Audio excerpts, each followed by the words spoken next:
evening, ladies and gentlemen.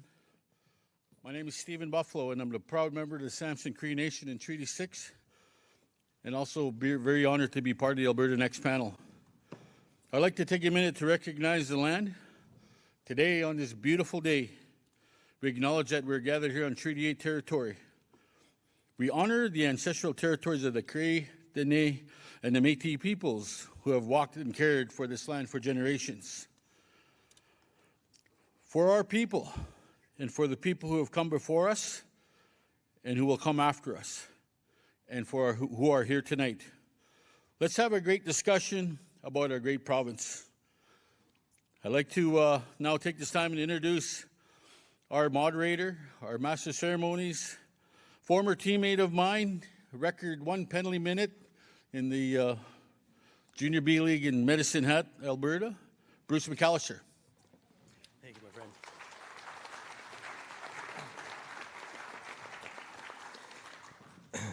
Thank you, Stephen Buffalo, my good and longtime friend. And he's wrong. It was actually 2 penalty minutes. But I think it was for shooting the puck over the glass or something like that. He was a good guy to hide behind. Good evening, Fort McMurray. Great to see you all. Thanks for being here tonight. My name, as Stephen said, is Bruce McAllister. I'm here to moderate tonight. The Premier is here, and we will hear from Premier Smith in just a moment.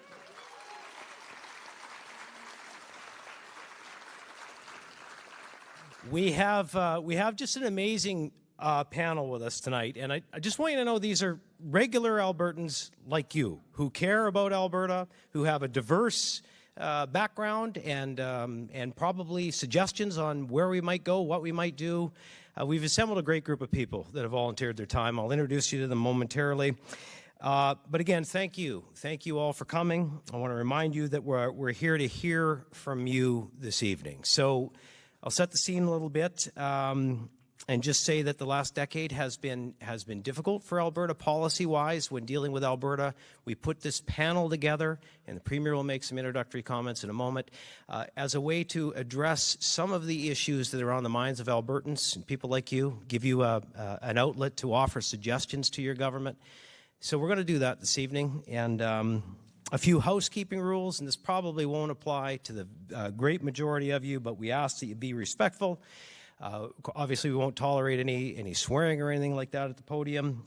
We want to make sure that everybody gets to the mic that we can, so 1 question each. And we want as many people to be able to give us their opinions and questions tonight as possible. And questions need to be on topic. It is Alberta Next. So what we'll do, and I'll set the scene in a minute, but what we'll do is we'll play a video for you on the topic, and then we'll call anybody that might have questions or comments on that topic to the mic, and you can go ahead and have your 45 seconds. So again, I'll explain that in a few minutes, but it should be good. Looking forward to a great discussion tonight, and we'll be here for 2.5 hours or so together. So without further ado, let's meet our panel, and you can probably hold your applause to the end or clap right away if you like, but the chair of this panel is the Premier of Alberta, that is Danielle Smith. We have MLA Brandon Lunty, elected in May of 2023, MLA for Leduc-Beaumont. The President of Questerre Energy and a key figure in the Canadian energy sector is Michael Binion. MLA Tara Sawyer, newly elected MLA, representing Olds Didsbury Three Hills. Dr. Benny Zhu, a registered acupuncturist with over 30 years of experience and a great perspective on so many issues. Adam Legg is the president of the Business Council of Alberta, who is also able to talk to us about those issues. Stephen Buffalo, my good friend and president and CEO of the Indian Resource Council of Canada. Stephen. Minister Rebecca Schultz, 2-term MLA since 2019, of course, our Environment and Protected Areas Minister.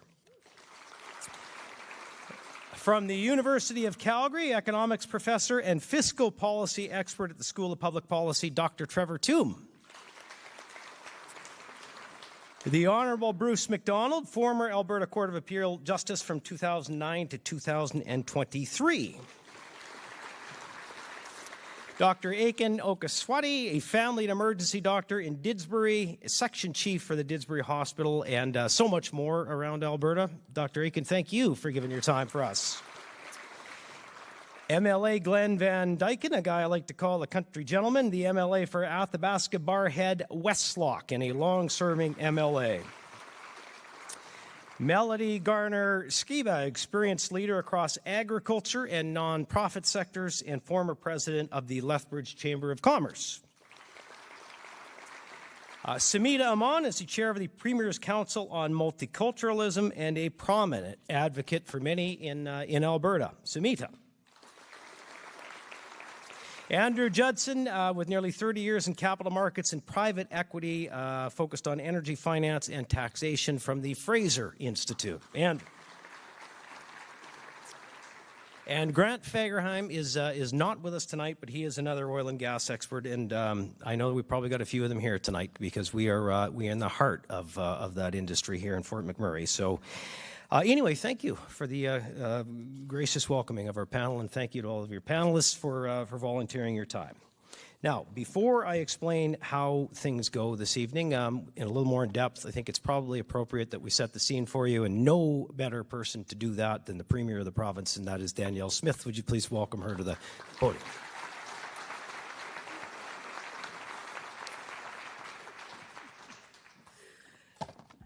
Well, thank you, Bruce, very much for getting us started today. And thank you as well to Steve Buffalo for the land acknowledgement. We appreciate that. I'm glad that you're here moderating this evening. And I want to thank each of our panelists for being here tonight and for your participating in this important moment in Alberta's history. And I'm very pleased to be here in Fort McMurray with all of my fellow Alberta panelists as well. I understand that your two fantastic MLAs are here as well. Brian Jean, our Minister of Energy and Minerals, and Tanya Yao, he is here as well. So I know Bruce said that if we could stay on topic, that the fact that they're here, if there are any local issues, I'll just steer you towards them at the end so that you can talk to them if there are any things that you want to pursue. And we just had a great aerial tour of the region before we came here as well. You've got a really great local business that does that so that we can get a real sense of what's happening in this community. And it's amazing. It's absolutely amazing what is happening up here. Tonight we are bringing to you one of the our discussion, but one I would say you're bringing to us an awareness of what's happening in our most important region in the province, really the epicenter of Alberta's mighty oil sands. And to say Fort McMurray and surrounding area has an outsized impact on our economy would be an understatement by a lot. A huge percentage of Canada's total exports are produced right here. This gives Fort McMurray and the regional municipality of Wood Buffalo an immense impact. And not just on Alberta's fortunes, but on Canada's too. There are schools and hospitals and roads across the country that are built thanks to the work that you do right here.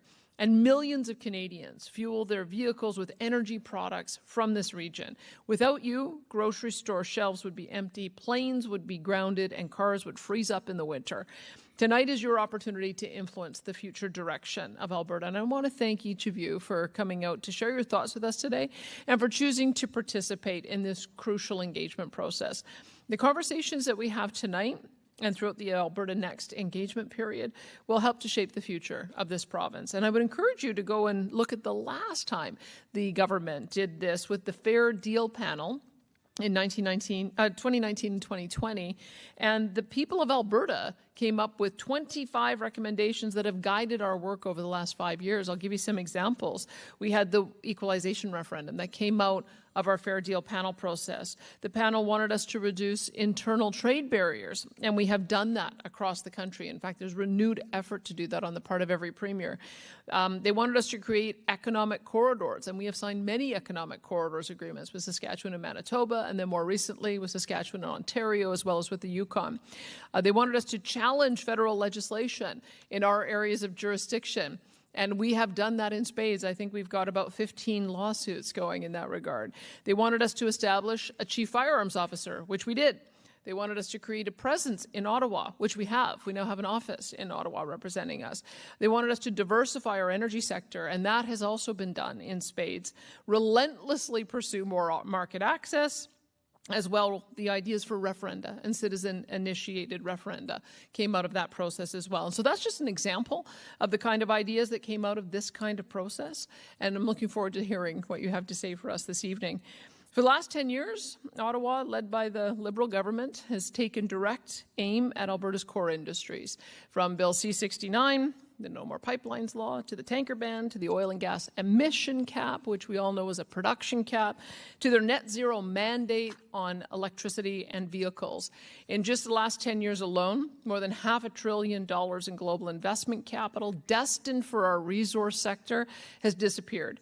It's cost us hundreds of thousands of jobs, hundreds of billions in GDP, and resource royalties that would have otherwise been able to be used for healthcare and education and public infrastructure. If Canada is to be a strong and unified country, it must include a strong and sovereign Alberta within a united Canada, able to pursue our own potential without being held back by our own country and our own federal government. Regardless of what each of us thinks about these issues or which path we think is best, we as Albertans must be able to respectfully debate and discuss these issues here and with our friends and our family members and our neighbors. Because I know that if we do, in the end, our province will find the best solutions to the immense challenges that we face, and we will come out stronger and more free than ever. I will always put my faith in Albertans to find that right path, because I trust you. Now, the videos you're about to see are going to lay out the themes of Alberta Next, things that we have been hearing about, sometimes for years, sometimes for decades, just to hear what you have to say about us pursuing those potentially, and ways that we can achieve a stronger Alberta within United Canada. And then, of course, we've got an open mic so that we can hear if there's anything that we missed that's on your mind that you think we should do. We're looking forward to hearing that too. So thank you so much for participating in this process, and I'll hand it back over to our moderator.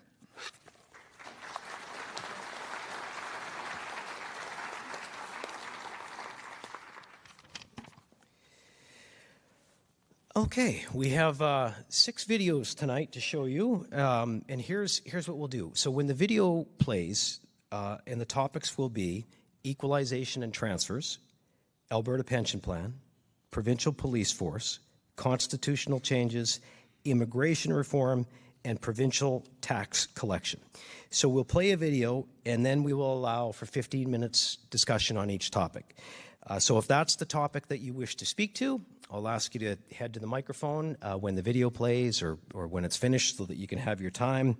And you'll have 45 seconds to make your point, ask your question, or make your comment. And again, as the Premier said, there may be some of you with some burning local issues, and that's fine. We totally get that. That's why we've got a couple of local MLAs here. You can certainly approach them, but we want to focus tonight on Alberta Next, our relationship with Ottawa, and some of Albertan suggestions to deal with that, because this is about our province's future. So while the video plays, again, feel free to head to the microphone, and we'll try to keep one speaker. So we've had some events, folks, where we've had people lining up for all 6 topics, and what we find is that just takes away from those that would like to speak to another one. So we considerably ask you to keep it to 1, and if for some reason we have a shortage at the microphone, then feel free to speak to another. And if you have a question, great. Again, if it's just a comment, that's fine too. And without further ado, I think we can get to it. So, with that in mind, let us roll the first video on equalization and transfers. Our next topic is reforming federal equalization and transfers. Since 2005, Alberta taxpayers have contributed, on average, $23 billion more per year to the federal government in federal taxes than they received back in projects, benefits, and other spending from Ottawa. That's a net loss to Albertans of nearly $500 billion in just 20 years. Most of those redistributed Alberta tax dollars are spent by Ottawa and Quebec and other liberal-leaning provinces across the country. And part of that massive fiscal transfer out of Alberta comes through the Federal Equalization Program, which has seen Alberta pay over $67 billion into the program since 1957, while receiving back not a single penny since 1965.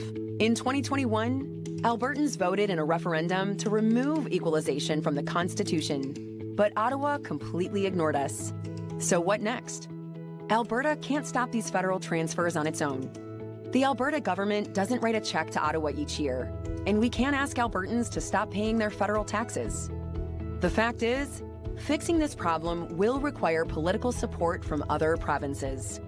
One option that would be appealing to most other provinces is to have the provinces collect a larger share of overall taxes. This is how it could work. Currently, Ottawa collects over 60% of all the federal and provincial taxes that Canadians pay. The Ottawa bureaucracy takes its portion, with the remainder inefficiently and unequally distributed to the provinces. The dollars we do get back have a lot of strings attached, forcing us to run our provincial programs and build infrastructure the way Ottawa wants us to.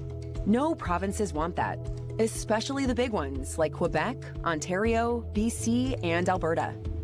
What if we cut out the middleman and instead had provincial governments that are responsible for delivering health, education, and social services collect around 60% of all taxes, with Ottawa receiving the rest? Ottawa, in turn, would be able to end most transfer programs to the provinces, along with all the strings, bureaucracy, and waste attached to them. Quebec has already proposed having the federal government let provinces keep GST revenue generated in their provinces in return for ending the federal health transfer. Seems like a great idea. Why not apply that same logic to all federal transfers? Less money collected and wasted in Ottawa. Less federal transfers with only a modest amount of equalization for the smallest provinces and territories that actually need it. And more funds for provincial health, education, and other programs, without strings attached by Ottawa's politicians and bureaucrats. That seems like something most provinces could rally behind. So what say you, Alberta?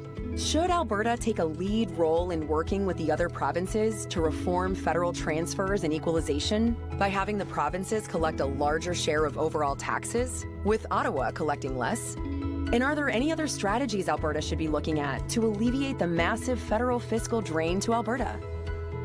For more information, visit alberta.ca/next. Okay. So we have two microphones here and here, and we'll ask you to go ahead and line up. And if you'd like to make a comment or ask a question, feel free. And it's tough for me to see here with the lights, but do we have somebody over here to kick us off? We do not. So, and over here, we do. Go ahead.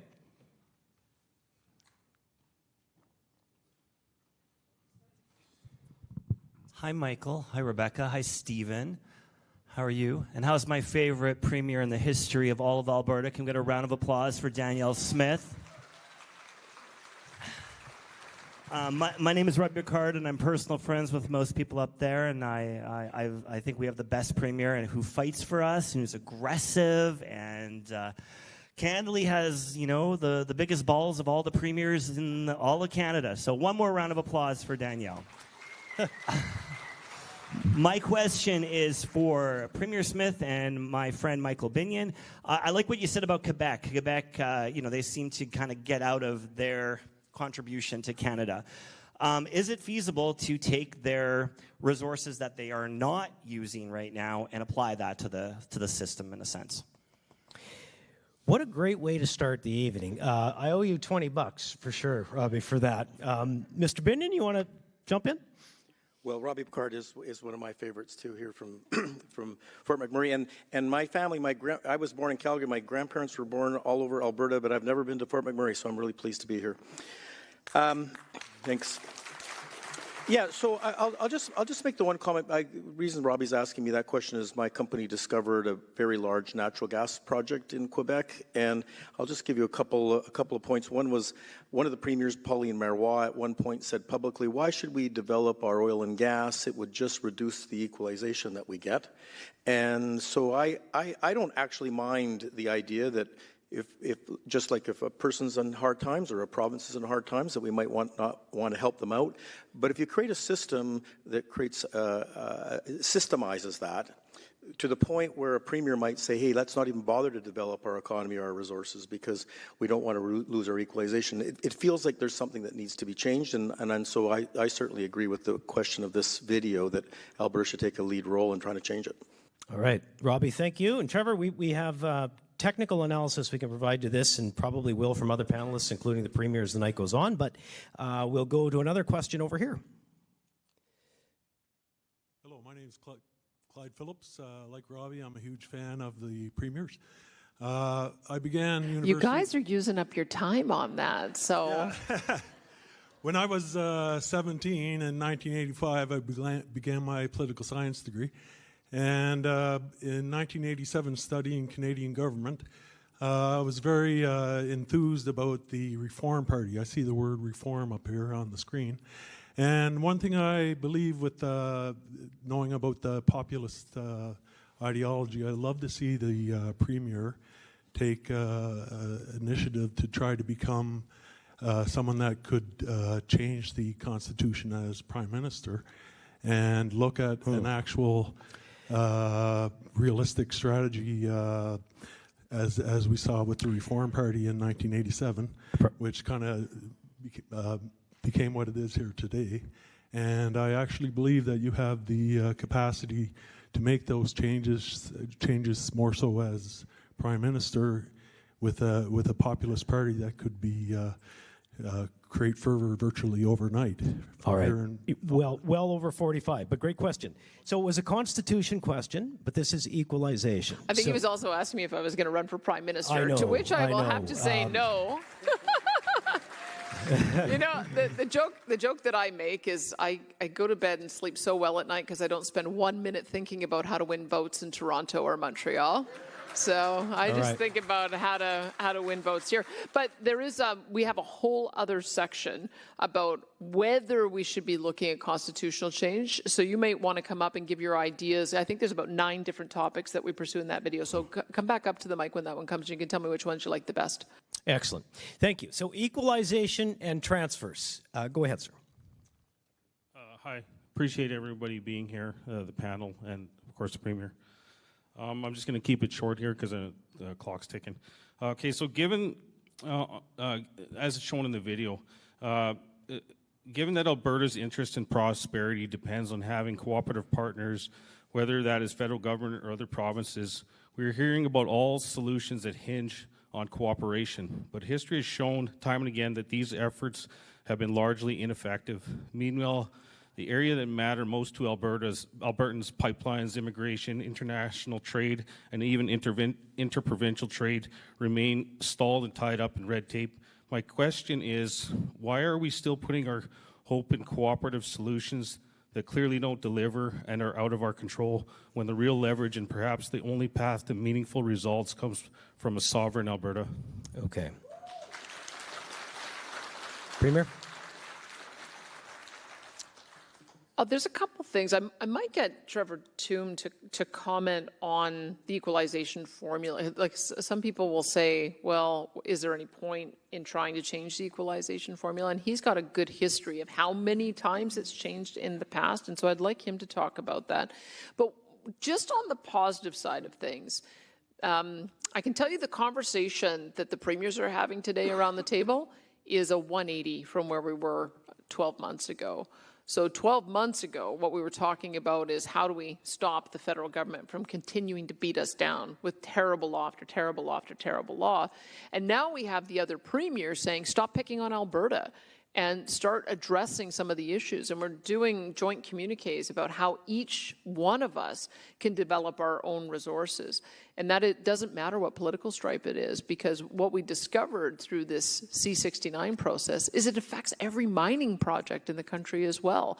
And so I think that that is, with the election of Donald Trump in the United States, it caused a major recalibration on the part of all of the premiers. I think everybody just assumed the North-South trade ties would continue as firm and strong as ever, and we'd never have to think about finding new markets. Now they see that that relationship is precarious, and the only way that we're going to be able to develop new markets is by working with each other and supporting each other. Now we just have to get the federal government to agree to that. But I think that it's a major milestone to have the provinces in such accord on that. And maybe some of the other panelists might be able to talk about whether they've seen this in the past with the provinces being this aligned, but I can tell you it is a major difference. But I still would like like Professor Toom to talk about the history on equalization. For sure, Premier. I wanted to say, Professor Toom, that was my wild card to end this segment, but because you've called on him, let's hear from him right now. Professor Toom, go ahead. Sure, thank you. So I think in any conversation about fiscal transfers or public finances generally in our federation, it's important to remind ourselves that Canada is so incredibly diverse, culture, history, languages, but importantly for this conversation, our economies are very different from one part of the country to another. And we're also one of the most decentralized federations in the world.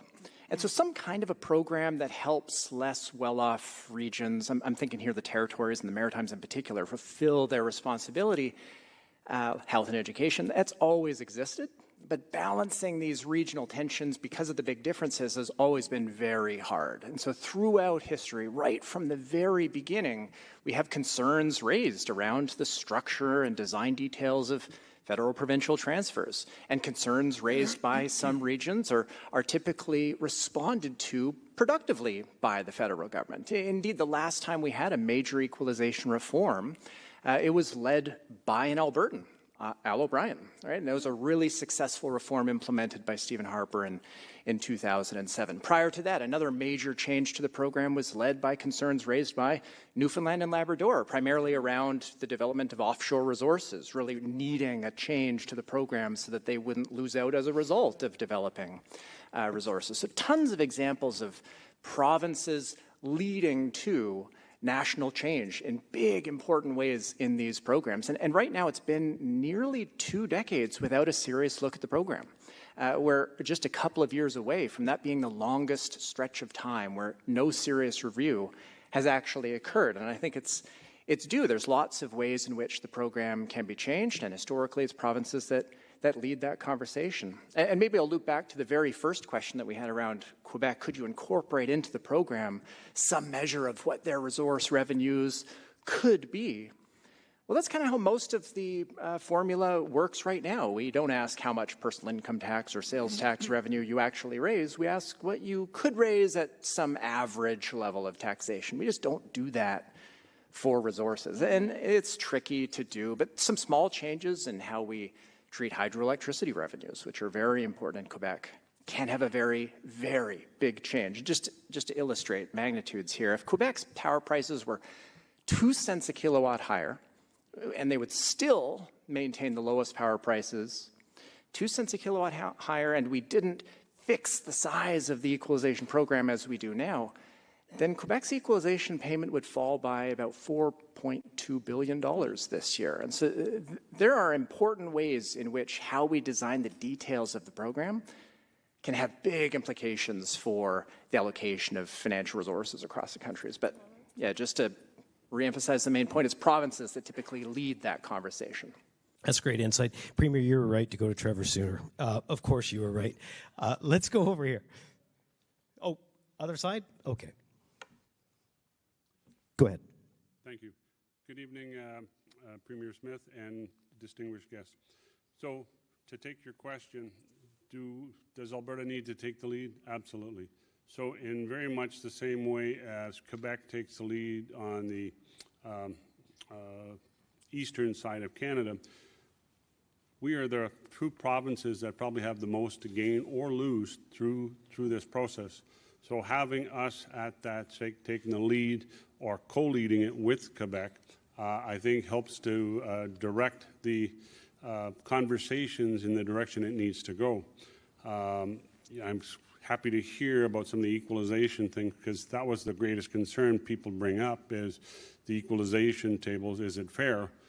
One of the things some of the people, I don't know whether it's a misconception or not, is that Quebec doesn't claim their hydro and their resources because they are not claiming it.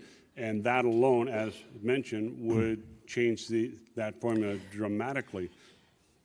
I guess I'm out of time. Yep. Go ahead, sorry.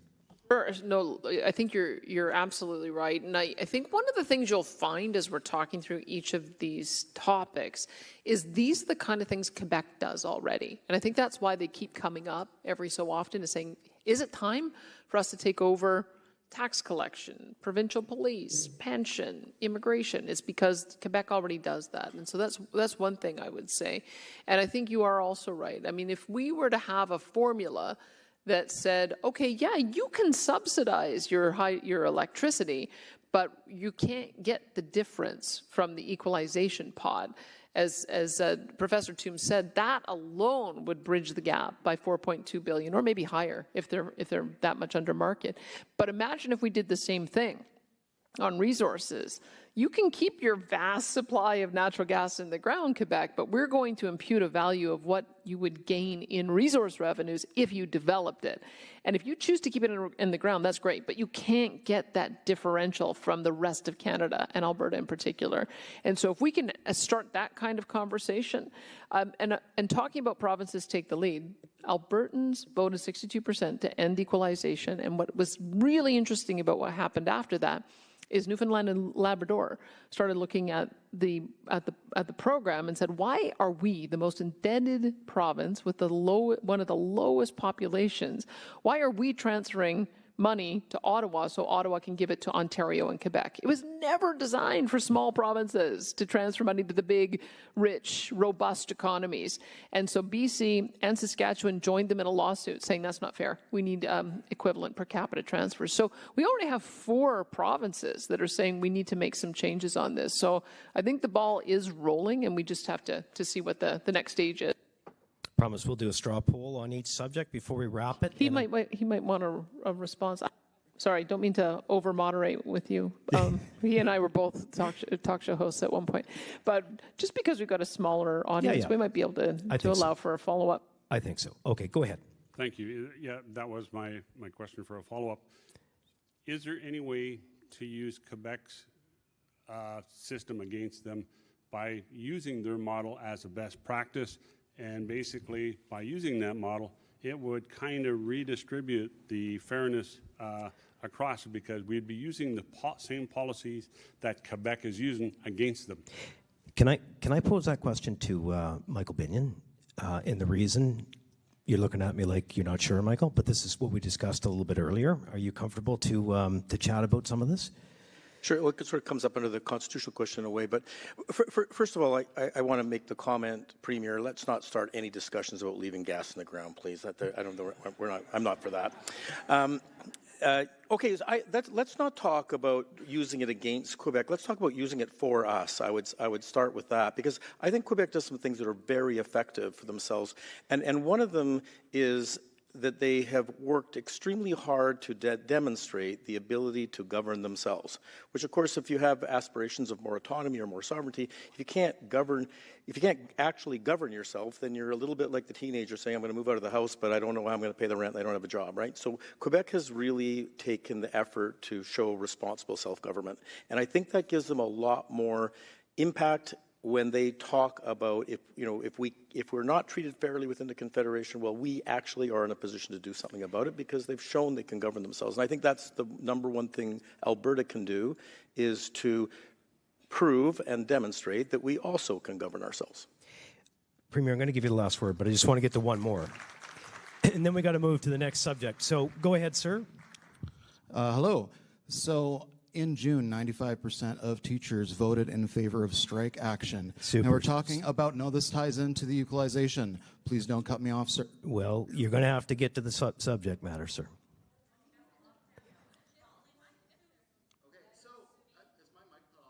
It is now, but we'll turn it back on. Well, you should let him see let's see if we can get it connected. Equalization and transfers, okay? So the criticism to Quebec was that they were not developing oil and gas, correct?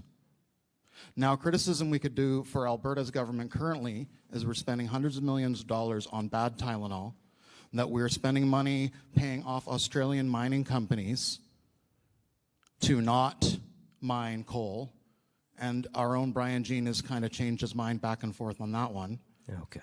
Now, we are starting school on Tuesday, and I know you'll claim that the money to pay teachers would come from this equalization. But I look at the argument that Quebec could do better with their resources, with their funding, and could we not also do better, not waste money on Tylenol from Turkey, not waste money on coal, not waste all sorts of money through. Gotcha. Okay, so not happy with the budget. Thank you. Okay, so we do have. Do you want me to? You don't have. You certainly don't have to, Premier. I mean, it's not. Well, I guess what I would say is that we have been in a situation for the last 10 years where we have disconnected spending from the creation of wealth. You can't just spend money. You have to create it first. You have to do all of the things in an economy that generates jobs, which generate personal income tax revenue, corporate income tax revenue, and royalties. So yeah, that includes doing some mining development. I just saw some of the biggest mines in the country doing an aerial tour. We have 60% of the oil sands is developed through mining. It generates $15 billion a year in resource revenue to us. So yes, we want to continue doing those kinds of things and defending them for the very reason that in doing so, we develop the revenue so that we can pay for all of the things that people care about: healthcare, education, and public services. One more thing I would say, and this is a little factoid that Professor Toom gave to me, is that if we aligned the tax revenue generation with the responsibilities, Alberta and all other provinces would be generating 70% of the tax revenues because the things we do are expensive. Healthcare, education, and social supports are expensive. And yet, we only generate 40% of the tax revenues. Ottawa generates 60%, and then they play this transfer game. So one of the things we're talking about, and was in the video, is how do we align our taxation power with our areas of responsibility? How do we do that? Can we initiate a conversation so we can transfer those tax points? And I think that's a worthwhile conversation to have. Thank you, Premier. So here's the straw poll. We'll do these after every video and discussion. Should Alberta take a lead role in working with the other provinces to return federal transfers, reform federal transfers and equalization? Who says yay? Who would say nay? The yeas have it. Okay, the next subject will be the Alberta pension plan. Here's the video. Our next topic is creating an Alberta pension plan with the same or better benefits than the Canada pension plan. With a younger and more productive workforce, Alberta workers contribute about $3 billion more each year to the Canada pension plan than Alberta seniors receive in benefits. Alberta has the constitutional right to exit the CPP. And if we did, federal legislation says that Alberta would be entitled to a sizable share of the CPP assets that we could use to start our own provincial pension plan, so long as we guarantee comparable pension benefits for seniors. Quebec made the decision to start its own pension plan decades ago, and they have an agreement with Ottawa so that all retirees receive their full pension benefits, whether they worked in Quebec, retired there, or some mix of both. Alberta could negotiate a similar arrangement with Ottawa if we created our own pension plan. There are more factors to consider as well. Currently, virtually all investment decisions and management of the CPP is conducted by folks working in Ottawa and Toronto rather than Alberta. While the CPP's mandate is to maximize pension returns, in recent years, the CPP annual reports have shown an increasing focus on emissions reductions and DEI concerns, which do not always result in the highest rate of returns for the pension plan. CPP management has also become bloated and expensive. 20 years ago, the CPP had only 150 employees, with operating costs of $118 million. Today, it has ballooned to more than 2,100 employees, with operating costs of about $6 billion.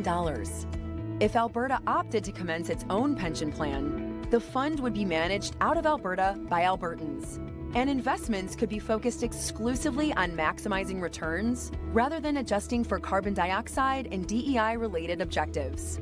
With that all said, the CPP has consistently generated healthy returns and is a stable and critical source of income for seniors in Alberta and Canada.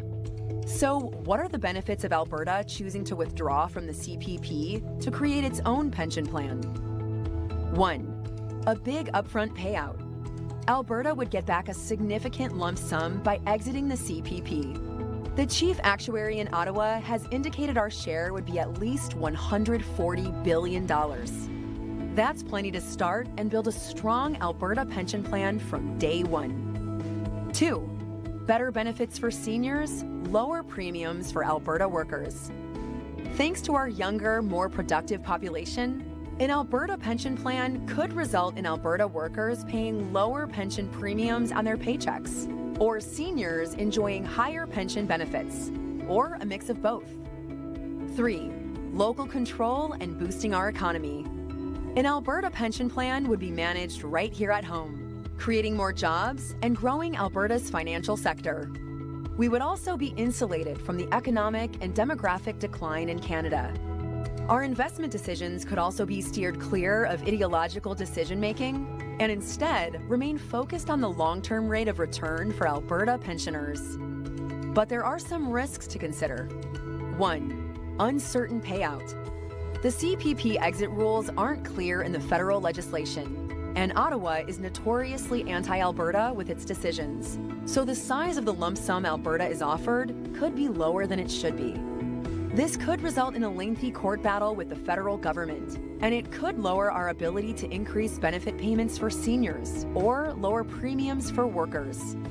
2, long-term risk. As with any pension plan, if the plan is mismanaged or Alberta's economy and demographics fall behind Canada, premiums would have to rise in the future in order to guarantee our seniors the same benefits they enjoy today under the CPP. Regardless, as with Quebec, Alberta's government would still be able to guarantee that an Alberta pension plan provide the same or better benefits to Alberta seniors as they now enjoy under the CPP. 3, portability concerns.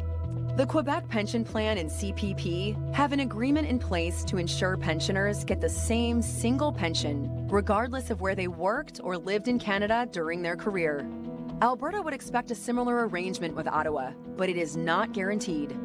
So, should Alberta withdraw from the CPP and use Alberta's portion of the CPP to create our own Alberta pension plan?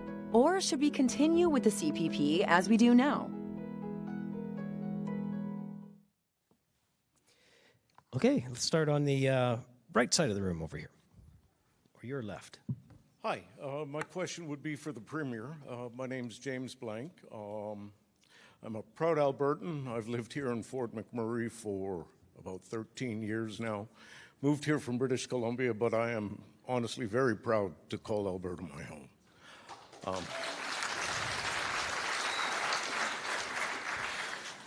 My question is principally regarding the Alberta pension plan. As the Premier has already pointed out, in the eyes of the government, it's very important that 62% of Albertans responding supported the revisiting of transfer payments within the provinces. However, I'd like to point out that in 2023, 63% of Albertans rejected out of hand the concept of an Alberta pension plan and wanted the pension plan to remain within Canada. So why is the Premier choosing to support Albertans who have expressed their opinion on one topic, and yet here we are James thinks the issue is settled, Premier, so I think that's what he's saying. Well, what I would say is that this is why sometimes you need to put things to a referendum so that you can see what the true will of the people is. Because what happens when you do an online survey is people who feel really, really strongly about something are the ones who end up showing up to fill out the surveys. That's one of the reasons why we use it as one indicator. And then when you do polls, you're getting maybe 600 or 800 people who respond. When you do a referendum, that really allows for a yes side and a no side to debate it out for over a month and to be able to get the feedback from Albertans as a whole. So what I have said is that if I do not see an indication that Albertans are interested in putting this question to a referendum, then we won't do it.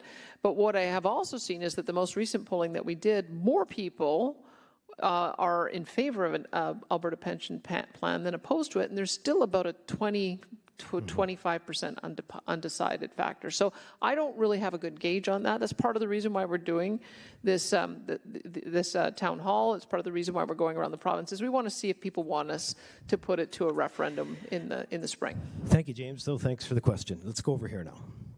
There, I want to thank you all for coming up here to Fort McMurray. I want to thank our local MLAs for also showing up, even though they didn't for the past educational worker strike. My question is, poll after poll has shown that the vast majority of Albertans support the Canadian pension plan and want to stay in the plan. Why does your government continue to go against the clear wishes of Albertans and pursue a pension plan that we don't want? Thank you. So, Premier, I think you just answered that. So we'll just go over to this mic for the next question.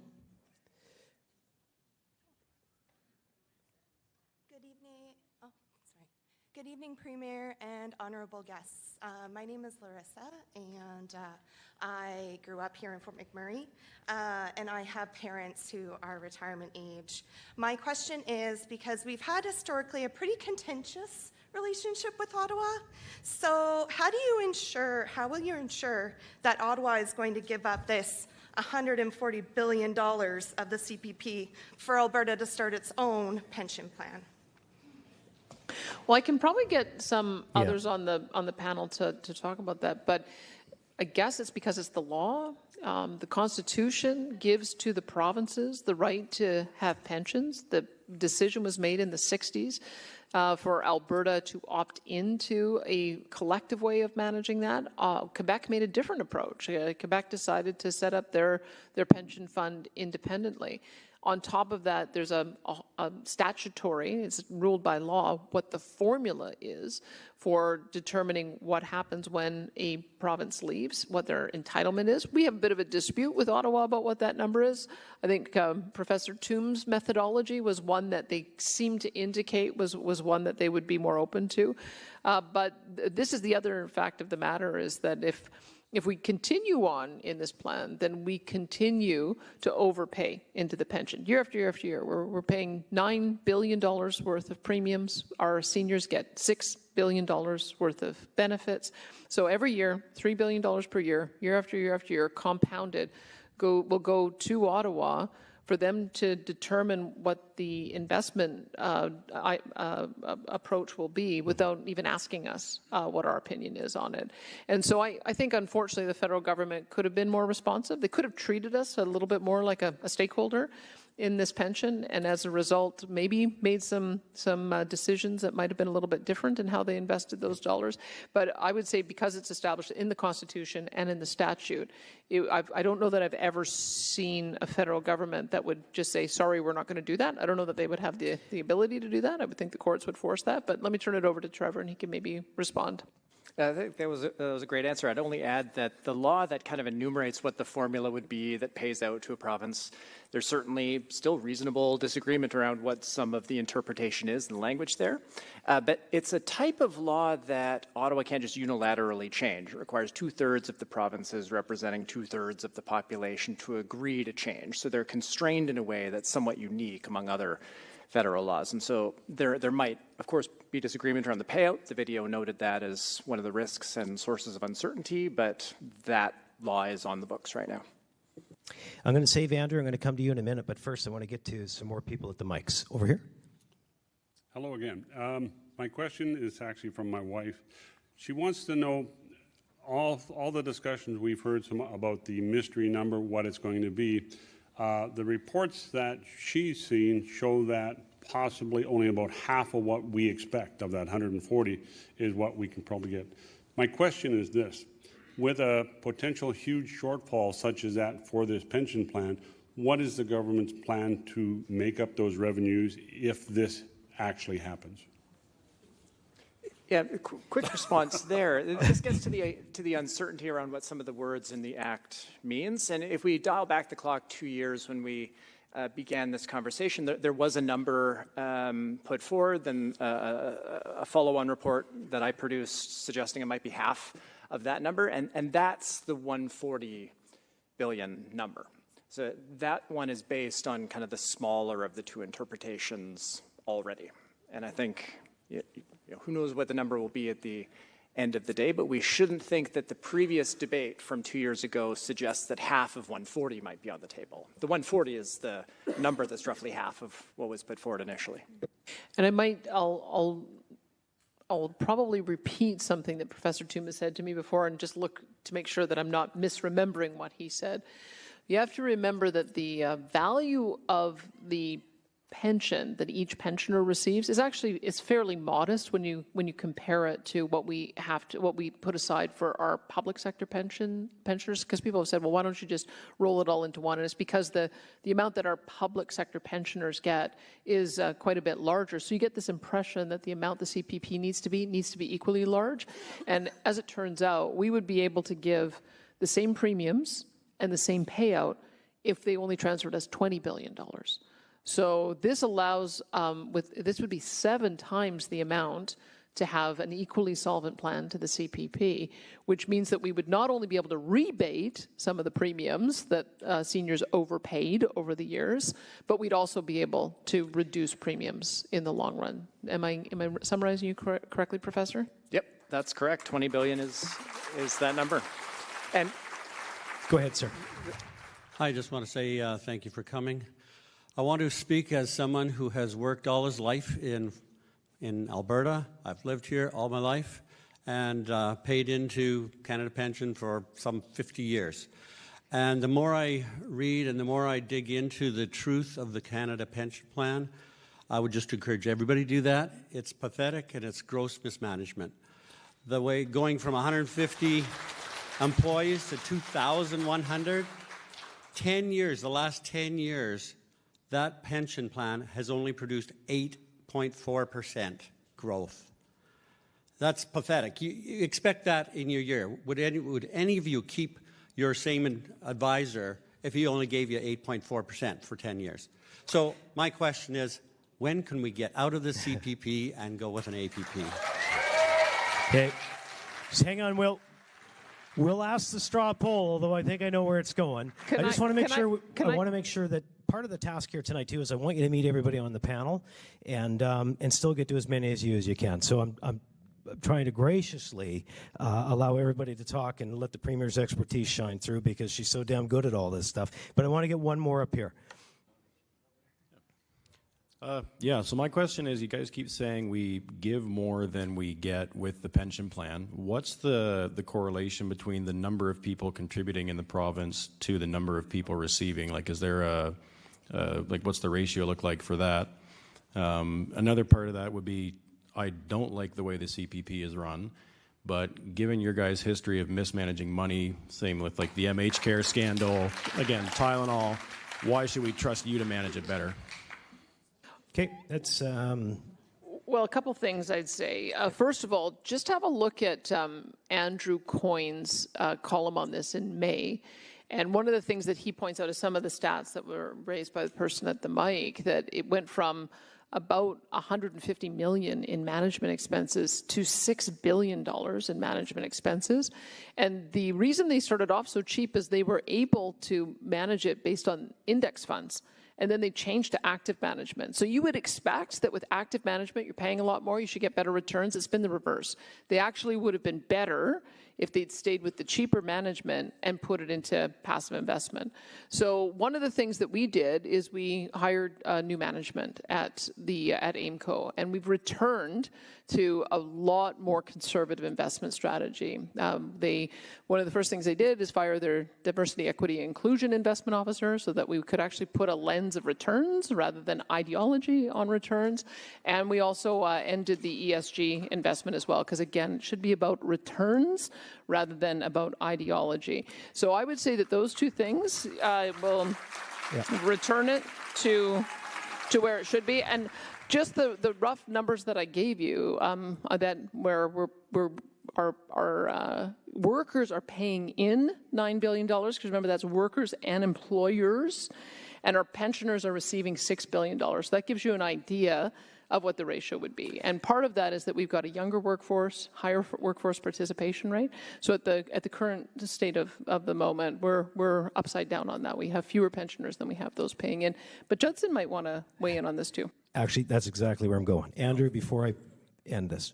Oh, yeah, thanks very much, Bruce and Madam Premier. What we're hearing tonight, I think, and it's been reflected on our prior panels, this is a really emotional issue. And I think we heard the one gentleman use the phrase out of hand. I dismiss it out of hand. And that strikes me as an emotional response. People who are voices against changes to CPP, I do think, will be focusing on the emotional side of this.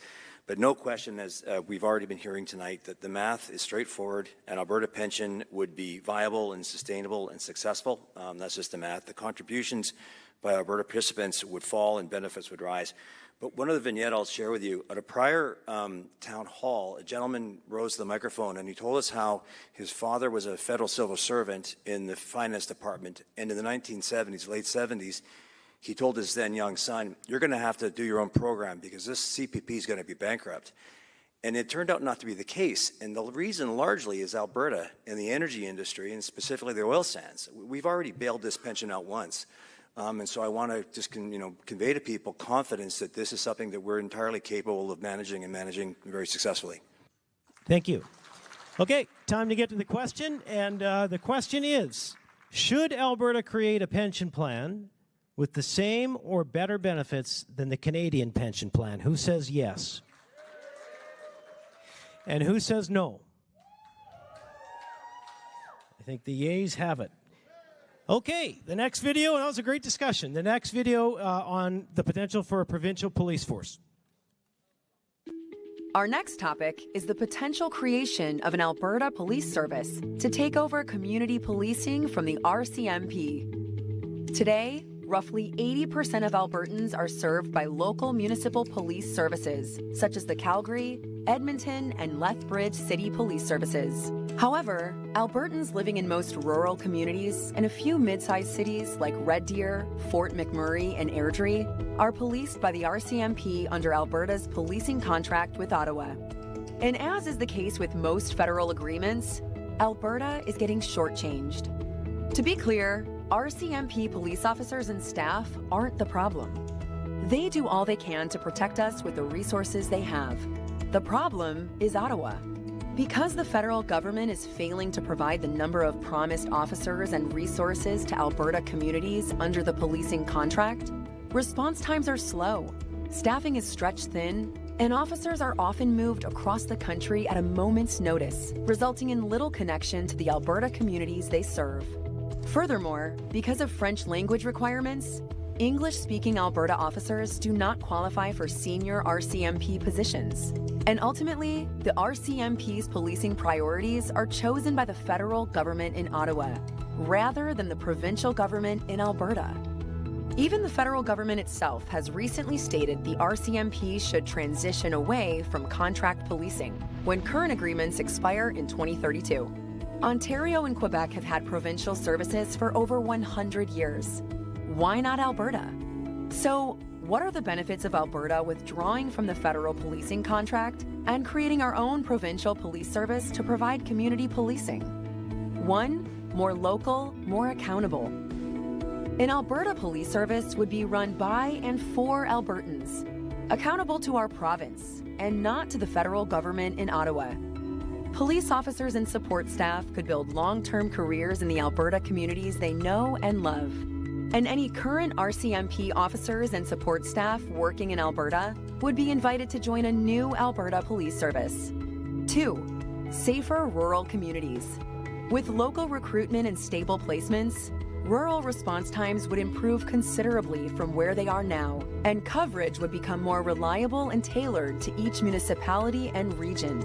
This is especially important in underserved rural Alberta communities. 3, flexible, made-in-Alberta solution. Most Albertans already have local police services.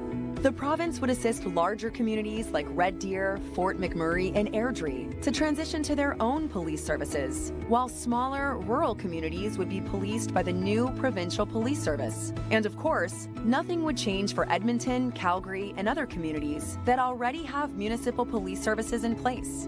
But there are also potential drawbacks to consider. 1. Startup costs. Establishing a new police service requires significant initial investment. Hiring officers, buying equipment, building training infrastructure, and training personnel. Ultimately, the startup costs could reach into the hundreds of millions over several years. 2. Loss of some federal operational funding. The federal government currently covers 30% of RCMP contract policing costs. It is therefore likely that there will be additional ongoing operational costs for the province. However, municipalities would not be saddled with those costs. So, should Alberta create an Alberta Police Service to take over community policing from the RCMP? Got a couple of panelists I know I can go to on this. Premier, just to let you know before you call them, I'll definitely be going to Judge McDonald later. Okay, I'm going to be going to Stephen Buffalo a little bit later, and probably Tara, even you, for some opinion on rural crime. But first, so many people to hear from, so I forget where we left off. Over here? Go ahead. Good evening, Madam Premier and panel, and everyone for coming out tonight. My name is Renee Wells. I am a retired member of the RCMP. I joined in 1979 out of Manitoba, and I came to Alberta in 1980, and I'm proud to call Alberta my home. And over the course of 3 decades, I have to say that I found there are some monumental changes that were going on and challenges that I think in turn challenge Ottawa to be everything to everyone. The one thing I would want to add to your video is more than just Ontario and Quebec. There's also the province of Newfoundland with its Royal Newfoundland Constabulary. I think that's missing from the equation. So we would be the 4th if we move to our own provincial policing service. But more of a comment than anything else. I truly believe that with the Provincial Police Service contract coming due in 2032, we need to have a plan in case Ottawa realizes that, hey, there are many challenges that they have, and they can't be everything to everyone. So anyway, I wanted to thank you again tonight. Thank you. And by the way, sir, this probably gives us all a great opportunity to say the following. When this discussion comes up, it's certainly not the fault of any of the RCMP officers and those that have served in the line of duty like yourself. We're all so grateful for all of you. Thank you. It's whether the system or the bureaucracy could serve us better. So, Justice McDonald, do you want to start us on this one? There's a bit of a history here as well. What a lot of people don't realize is Alberta already had its own provincial police force from 1917 to 1932. Now, there's a bit of a history surrounding that. In 1916, the province had passed the law of prohibition. Now, regardless of your views on prohibition, the RCMP, who are acting as the provincial police of Alberta at that time, were under orders from Ottawa not to enforce it. And the provincial government thought that they should because they were the provincial police. So in any event, matters got a bit heated between Edmonton and Ottawa unilaterally removed all the RCMP officers out of Alberta, ostensibly to help with the war effort in 1916 and 1917. So Alberta was forced on very, very short notice to establish its own Alberta Provincial Police, which it did, and it had difficulties doing that initially, obviously, because they'd been given no forewarning about this. But over the course of the 1920s, the Alberta Provincial Police became a very professional force, and it was well regarded by the citizens of Alberta. Now, unfortunately, in 1932, depths of the Great Depression, the province of Alberta was broke, even technically bankrupt, and the force had to be disbanded for financial reasons. And then that's when the RCMP got introduced back into it. But, I think we can safely say that Alberta is no longer bankrupt, and far from it, and we could very easily have our own provincial police. And I'll make one other comment. At the end of the last town hall meeting we were at, I had a lady come up to me And she lives up somewhere in Lesser Slave Lake, in quite an isolated area. And she'd be in her maybe mid to late 50s, and she was almost in tears because effectively they have no police up there. Again, no disrespect to the RCMP, but there's an officer, one only about 3 hours from where they are. So they're effectively in a lawless area, and it's something that's very upsetting to these people. You know, there's only 20% of the Alberta population that's affected by this problem, but it really affects those 20% a lot. Thank you, Bruce. And again, thank you, sir, for your service. Let's go to this microphone. Hello. I'm the proud daughter of a retired RCMP officer. I grew up all over rural Alberta watching my dad serve with integrity. At the end of the day, policing is another form of social service, as is our pension to some degree. The Alberta government already shows very little aptitude in managing social services, as seen through education and healthcare. What makes them think that they can manage what they already can't manage effectively in our home province? Will this funding, as we've seen through the video, that will be expensive, take funding away from our healthcare and education that is already in desperate need of funding and support? Thank you for the question, Premier. I think that one's for you, or your minister right beside you. One of you. Well, the unfortunate thing that we've discovered is that the federal government is not living up to its commitment under the contract. We're supposed to have 1,911 officers. At any given time, we only have 1,400 for a variety of reasons, vacancies and what have you. And it's the same story in the rest of the country, that 20 to 30% vacancies across the country. And Mike Ellis has taken, the worst part of it is that they won't even tell us what their detachment strength is. So Mike Ellis has had to take to going to each detachment to find out what the bench strength is versus what we're entitled to. He told me one detachment in Northern Alberta that was supposed to have a complement of 23 officers, it only has 5. So when you look at that, if you wonder what is taking so long, why can't I get police response? That's the reason, is they're just not living up to their commitment. So Grand Prairie, they did the math on it. They looked at their complement of officers, what it was costing. They realized that they could either save some money by going to a local force, or they could increase their complement, and that's what they're doing. So they are moving over 5 years. I think their first hiring happens in 2026. They will go from having 55 officers to 110. And when they went out to call for resumes, they got 200 people who responded. So I would say we have a great history in the province of having municipal governments take the lead. Calgary, Edmonton, Medicine Hat, Lethbridge, Grand Prairie, Taber, Lacombe, and a couple of others. We've got 7 Indigenous police forces as well. That's likely what will happen, is that most of the larger municipalities will go for a municipal police force. And then we have an incredible team of sheriffs that have been filling the gap. They do SCAN, which is shutting down drug houses. They do surveillance to be able to get drug trafficking busted. We had to deploy them at the border to do border patrol because the RCMP is not located in southern Alberta. And we also have them doing fugitive apprehension, and they've caught thousands of bad guys. So I would say that our sheriffs have demonstrated that they're doing the policing, and we're going to make sure they have the status to continue doing it. Please pass along our sincere thanks to your father, though, and thank you for coming and asking a great question. Tara, can I ask you, you hit the doors recently, or recently elected MLA. What were things at the doors like? Did anybody talk to you about rural crime? What do you hear about in your constituency? Yeah, I heard about it a lot, actually. I hit a door with a retired RCMP officer. I'll reiterate to those in the room, thank you for your service. And he had same sentiment as the first gentleman. He felt quite strongly that it's something that was needed because they aren't, able to resource the way we need them. I hit the door of actually an active Calgary police officer who lives in a rural town, and again, he said, man, that's like, he strongly agreed that we needed it. Now, I can tell you as someone who lives on a farm and has been the victim of rural crime, where it is not a disparagement, but to call and they won't get there in time. The fact that I was chasing him in my vehicle to tell him where to go didn't seem to help. Maybe I shouldn't say that. But oh, no, the Premier said something worse last week. You can. Well, I won't say what was in the truck behind me then. But the point is, we have a problem in rural because it is a large area. We're already very much isolated.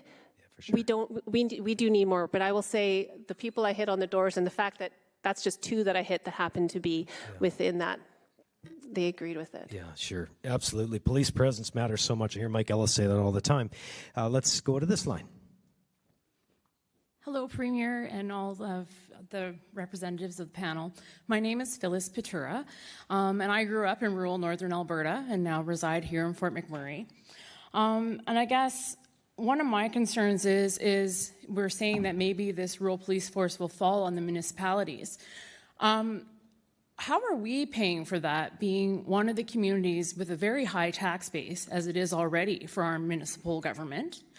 And then also, how do you propose that the catch and release issue that we have with our current legislation, if we're operating under Ottawa's policies for how we're treating criminals or people that are doing these actions, robbing us, etc., how are we approaching that? Because it's not just policing, it's the next level after policing. It's great they get slapped on the hands, but they're back on the street tomorrow. Yeah. Yeah, for sure. Thank you. Premier, I know you can take that one. I know Minister Schultz could, whatever you prefer.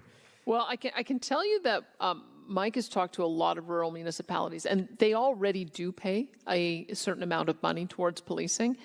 One community in particular, he told me that they were spending $2 million on policing, and they only had 2 or 3 officers. He said, for $2 million, I could get you 15 police officers. So I think that's the analysis that we're asking municipalities to do, is what are you currently paying? Compare that with the kind of service you're getting, and would that be would you be able to get more policing and more local policing as a result of that? And a lot of the value proposition for many of these communities is yes, and that's part of the reason why I think we've got about 15 different municipalities that have gone down this pathway, and 2 that have asked us to set up sheriff's detachments, and we may end up seeing more. When it comes to catch and release, this is another example of where all of the premiers have spoken with one voice on the need to change these policies. That the consideration should be whether some violent criminal is likely to reoffend. I know that in the sentencing, and maybe the judge can talk about that, in the sentencing, you have to look at other factors, but the number of people who have been let out and then they go on to commit another crime. In the case of Doug, Doug Ford, when he first started advocating very strongly on this, it was somebody who got released and then went and killed a police officer. And then Wabkanu in Manitoba, a very similar circumstance. Somebody was released and they went and they ended up targeting either family members or their community. So we have asked the Prime Minister to close this loophole, that if somebody is violent, they have to be kept behind bars until it gets before a judge and they figure out what an appropriate sentence would be. And so we'll be seeing whether or not that happens in the fall, but that's what we're all advocating for. Okay. I want to get to a couple more. Go ahead. Hello. I just wanted to ask, maybe for a response, but the commissioner for the RCMP, Mike Dunham, sent you a letter a couple weeks back, and I just wanted to get your response to that as far as the comments in the video about French promotions, the province and their policing initiatives and not having control of that. He made some pretty strong comments that they're still invested in contract policing, even past the 2032 mark. So I just wanted to hear a response from his comments and his letter to you. Well, I would say that it's unclear, because the last thing that the former Prime Minister did before he left office was to release a white paper saying that they want to get out of contract policing and they want to have the RCMP operate more like the FBI. So I don't know what this new Prime Minister believes, but that was the very last action of Justin Trudeau when he left office. And that has been the indication that they've been giving us behind the scenes for quite some time, that they don't want to do contract policing anymore. Secondly, it's just not true. There is a bilingualism requirement. You can look at the CBC stories on it. You cannot get promotions to senior positions unless you're bilingual, and that also applies to the civil service. It just is the case. You can, okay, then I guess the CBC is wrong as well. I don't know. Like we know the experience of people about trying to get up the ladder, and we also know what the reporting has been on it. So it just happens to be the case. And I guess on top of that, I would say that when I look at I'll give you an example. Like when we need to have basic information and intel on, and I've asked many times for this, on, we know that there's 4,000 organized criminals, different crime gangs operating in Canada on fentanyl. That has been released at the federal level. It has been in federal documents. The Americans know this. And so when I say, do we have this particular gang operating here? They say, we can't tell you. So that is not a police force that responds to me. If they can't tell me if certain criminal gangs are operating in here so that we can develop strategies to the communities that they're targeting, that is a major disconnect. And so that's part of the frustration that we've had. And there's several other examples I can give, but that's part of the reason I would say, very much like what the judge said, that they respond through their chain of command to Ottawa. They don't respond to the chain of command to Alberta. Something else I want to consider on this topic, First Nations policing. Stephen, can you give us some context from some of those communities? Sure, thanks, Bruce. Yeah, there's a couple that are very vocal and very visual. You know, I'm from Calgary, and the Tsuut'ina Nation has started their own police force. And as well, the biggest reserve in Canada is the Blood Tribe, just outside of Lethbridge, and they have their own police force. You know, and in going forward, I think it's the initiative of the First Nation, not only to have the financial resources, but also the human resources to do their own policing. But, you know, I think it's definitely something that we all have to consider. Seems like a great time to remind everybody. Thank you, Stephen. Seems like a great time to remind everybody, if you still had a question on policing, it's okay. We've got a half an hour at the end. If you didn't get to your question on the topic, you can come on up. You can come on back up then. And, of course, if your question is concerned with Alberta Next and the relationship with Ottawa and it didn't fit into these 6, you can ask it then as well. So the question is, should Alberta create an Alberta Police Service to take over community policing from the RCMP? Who says yes? Who says no? The A's have it. The no's might be a little more vocal, some of you, but I think the A's have it. All right, next on constitutional changes, here's the video. Our next topic is Alberta taking a lead role in working with other provinces to pressure the federal government to amend the Canadian Constitution to empower and better protect provincial rights. The Canadian Constitution, including its Charter of Rights of Freedoms and sections on the division of powers between the federal and provincial governments, is foundational to our democracy. The enforcement of the Constitution by governments and the courts ensures our rights and freedoms are protected, and that our provincial and federal governments generally function as they should. But no document is perfect. Some things that made sense 150 years ago may no longer make sense today. That is why the Constitution contains an amending formula that permits the Constitution to be altered should enough provinces and the federal government agree to it. Over the last decades, several outdated and unfair problems with the Constitution have been identified, but no tangible progress has been made to fix them, due primarily to a lack of federal and provincial leadership. Examples of proposed constitutional reforms include the following. 1. Amending the division of powers to indicate that core areas of provincial jurisdiction, including over natural resources and health, are immune from federal legislation, and to also ensure that in shared areas of jurisdiction, such as agriculture and immigration, provincial laws prevail over federal ones. 2. Imposing constitutional limits on the federal spending power in areas of provincial jurisdiction, including a provincial right to opt out of federal spending measures with proper compensation should they so choose. 3. Adhering strictly to representation by population in the House of Commons. Right now, those living in smaller provinces are greatly overrepresented when compared to those living in larger ones. 4. Either abolishing the Senate entirely or having it actually represent provincial interests as originally intended by mandating an elected Senate with the same amount of senators representing each province. 5. Allowing provinces to appoint their own King's Bench and Court of Appeal justices, rather than having those appointments made by the federal government. 6. Expanding the Supreme Court to allow for more justices from Western Canada and making prior service on a province's Court of Appeal a mandatory requirement of becoming a Supreme Court justice. 7. Eliminating the Ottawa residency requirement for judges on federal courts to ensure more Western Canadian representation. And 8, mandating provincial approval of the appointment of a lieutenant governor to a province by the federal government. There are, of course, many other potential constitutional amendments that are worth discussion, but this is a start. So, should Alberta take a lead role in working with other provinces to pressure the federal government to amend the Canadian Constitution in order to empower and better protect provincial rights? And if so, which of the amendments discussed or other proposals should the Alberta government advocate for? Okay, Michael, Bruce, Brandon, Glenn, be ready. We'll call on you at some point here. But first, let's get to some of the microphones, and we'll start over here. Hi there, and back to the mic. Y'all probably know who Bruce Party is, right? And he basically says the amendment to the Canadian Constitution is a pipe dream. It's not going to happen.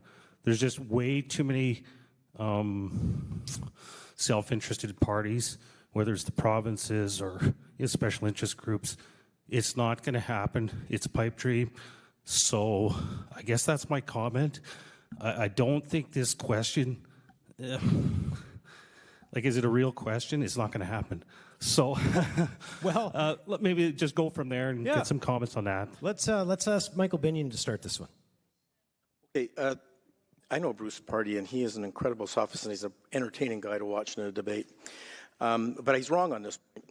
The Canadian Constitution has changed in fairly material ways about every generation or two, and I've just got a paper in for peer review with Macdonald Laurier on responsible government and how it's been a doctrine of our Constitution that has guided change for some time. And if you just think, how did Canada become independent from England, London, England? It was over a process of demonstrating the idea that we could govern ourselves better locally, and that London was too far away to be responsive. And as Canada showed over time, starting really with the Durham Report, where after the rebellions, where he established and articulated this principle of if Canada demonstrating local responsible government should be given more authority, to the BNA Act, to the provinces in 1905, to the resources being transferred, to the Statute of Westminster in 1931, which Canada finally laws became superior to England's laws, the patriation of the Constitution. It's not impossible to change the Canadian Constitution. It's actually been our tradition for 200 plus years, and it's how Canada became more sovereign and ultimately independent, and there's absolutely no reason why any province like Quebec has demonstrated its own ability to govern itself, that if Alberta can start to satisfy some of the questioners here tonight, that we could also govern ourselves. I don't think there's any reason why we shouldn't see constitutional change that allows a devolution of powers closer to the people who are more responsive to the people. Okay, thank you, Michael. Go ahead. Bruce, I think Bruce wants to weigh in. Yeah, I want to just make this comment. I have a lot of respect for Professor Party, by the way, and I really do. But I don't think it's impossible. The general amending section of Section 38 provides for a constitutional amendment to pass if 7 of the provinces that have a population of 50% or more of all the provinces apply for that and get it onto Ottawa. Now, there are certain things I can see potentially all the provinces wanting.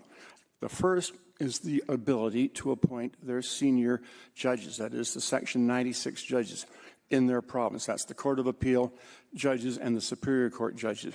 One of the anomalies of our Constitution is that although the provinces have the responsibility for maintaining those courts, it's Ottawa that appoints them. But I would think if Alberta led the charge on that, we'd probably have all the provinces saying, yeah, that's a good idea. Why shouldn't we have the right to appoint our own, courts, Court of Appeal justices and trial justices? Another one that might also fly, even though that would require unanimity, is the office of the Lieutenant Governor. Currently, that is appointed by Ottawa, but that person rather. But I could see all the provinces saying, yeah, you know what?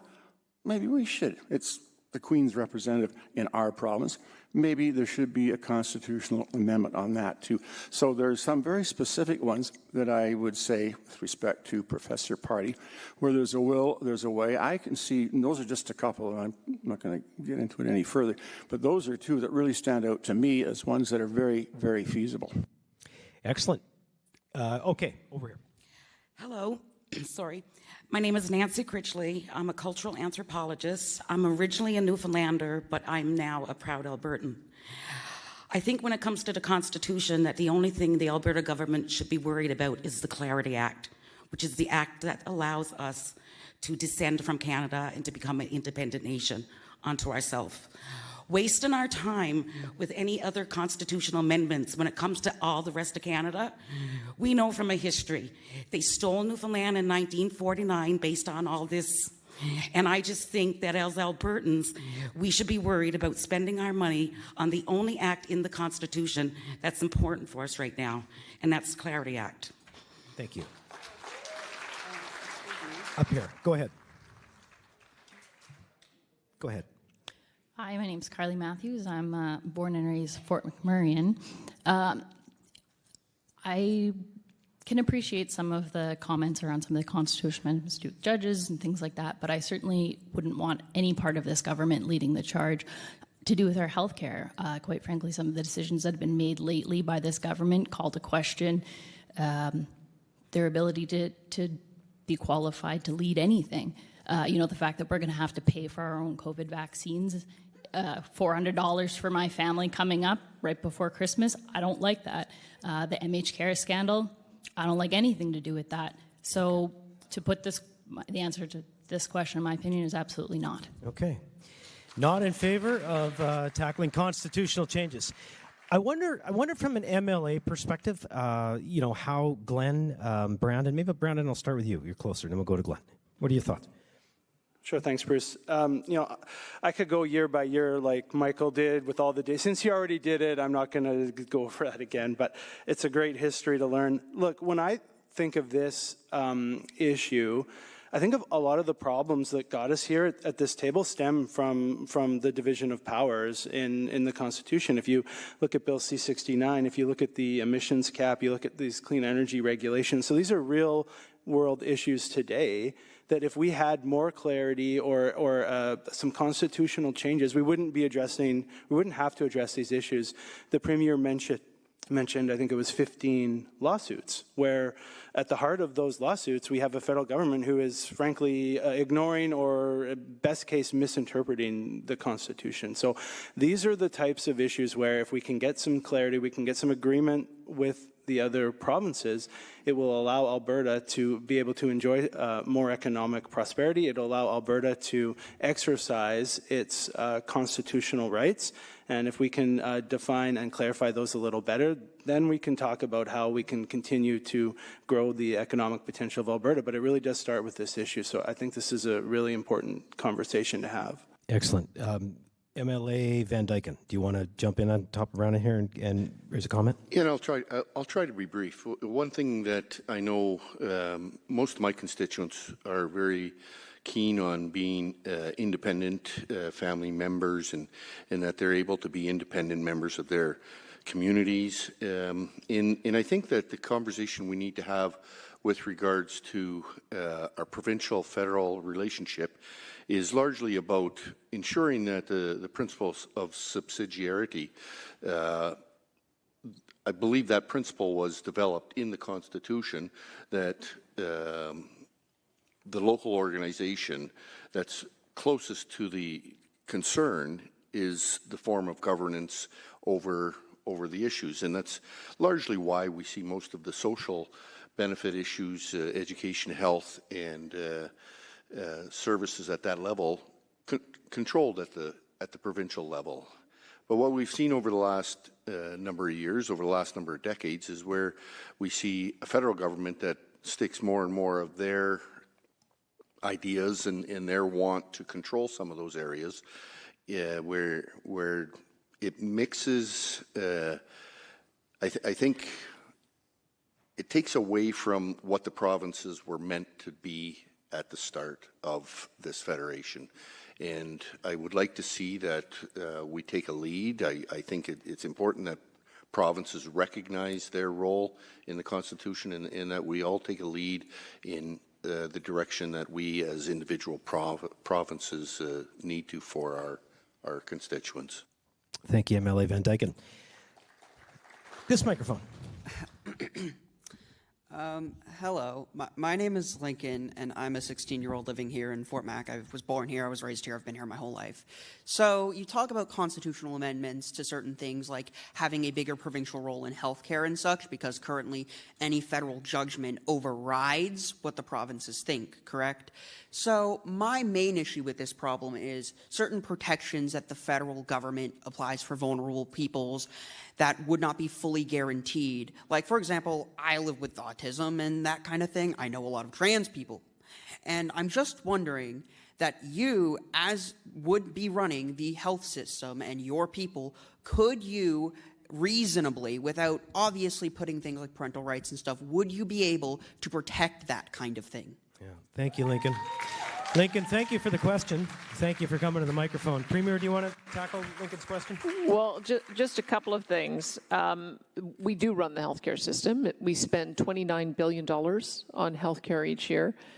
We've been trying to get the federal government to cost share on us with the original intention, because this is the problem with the feds, is that they come in with grand aspirations, grand promises, and then over a period of time they say, well, we're going to tell you how to run the system and we want you to run it this way, but we're not going to keep on giving you the money for it. So we were trying to get them up to a point, again, where they were cost sharing 50-50, because if you want 50% of the decision-making power, you should put in 50% of the money. So $29 billion we spend on healthcare, and the federal government gives us 8.6. So you can do the math on that. That is a smaller portion than we need, especially since this is an area that continues to grow. People can be mad about our change on vaccines, but that's a prime example. The federal government funded it for 3 years and then defunded it out of the blue. They told us, we're not going to pay for this anymore. And the way they were doing it was costing $135 million a year. So we had to look at our own vaccine policy, and we don't pay 100% of the cost of 100% of the vaccines for 100% of people. We try to target it to those who need it most.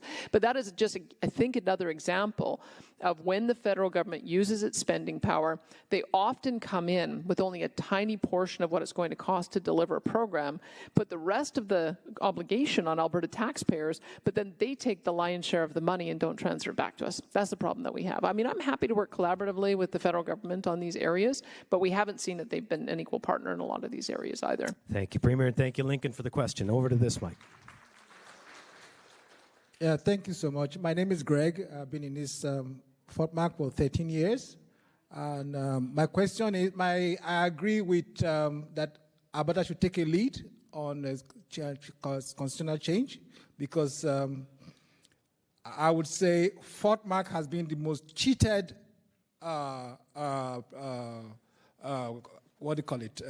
city in the entire Canada. And that is terrible.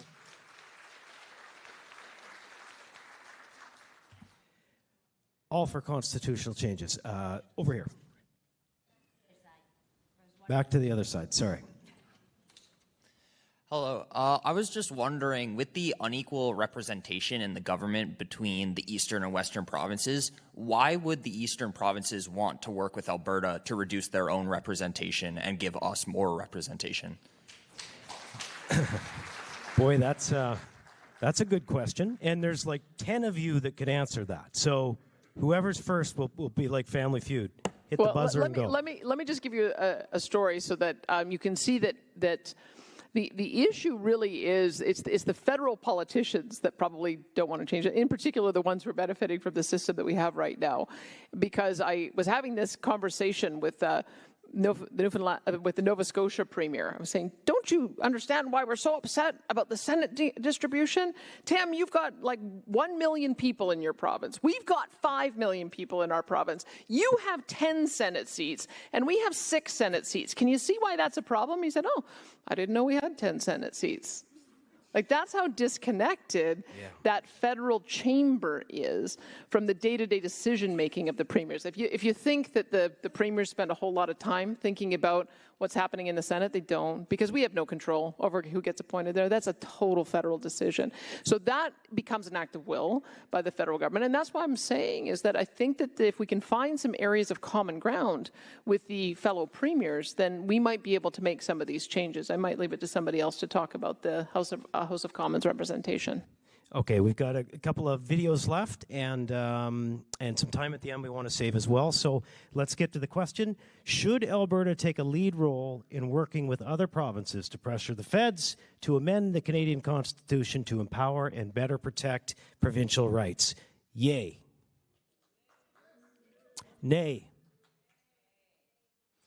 Pretty consistent. Okay, so let's go to the next video on immigration reform. Our next topic is Alberta taking more control of the immigration system to counter Ottawa's open border policies, which are driving up the cost of living and are not aligned with the needs of Alberta's economy. In just over 100 years, Alberta's population has grown from a few 100,000 farmers, ranchers, and First Nations peoples to a province of over 5 million, with one of the most prosperous economies in the world.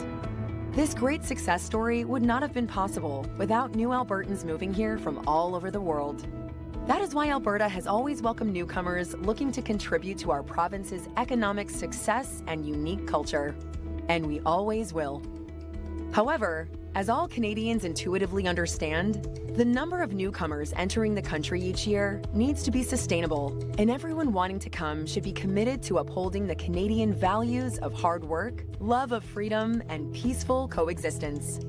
Sadly, Justin Trudeau's Liberals upended Canada's immigration system for over a decade by instituting an open borders policy that permitted millions to enter Canada each year, often without any sort of proper vetting, job prospects, or needed employment skills. The results have been disastrous. Housing prices have skyrocketed. Unemployment keeps increasing as immigration outpaces job growth. And sadly, many of the divisions and disputes that plague other countries have begun making their way into ours. Further, Ottawa has ignored the request of Alberta to cut refugee claimants and student visas, and instead permit Alberta, like Quebec, to select a more sustainable and targeted number of economic migrants better able to contribute to our province's economy. What can Alberta do about the situation? Quite a bit, actually. You see, under the Constitution, immigration is a shared area of responsibility between the federal and provincial governments, which makes sense. Essentially, the federal government gets to decide who they let into Canada, but it's up to the provinces to provide the vast majority of the social programs that newcomers need. So obviously, we should have a say about who is coming here.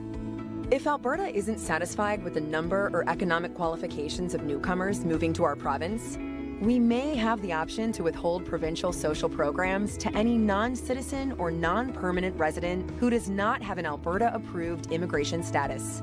This would likely encourage more sustainable numbers of immigration overall, while supporting the entry of newcomers that can contribute to our provincial economy.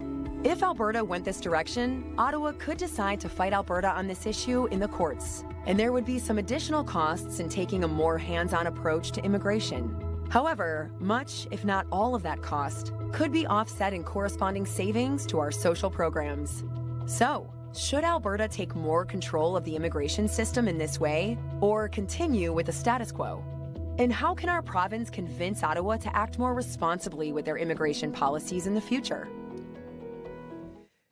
We're in the unique position, folks, on the panel. We have 3 members of a panel who are first-generation Canadians, first-generation Albertans, and they just have tremendous stories. They're all a little bit different, but it gives us great context on what immigration is like today and what immigration is like was like when they came to Canada. And so I want to hear from these panelists so that you have some context and also take your questions, obviously.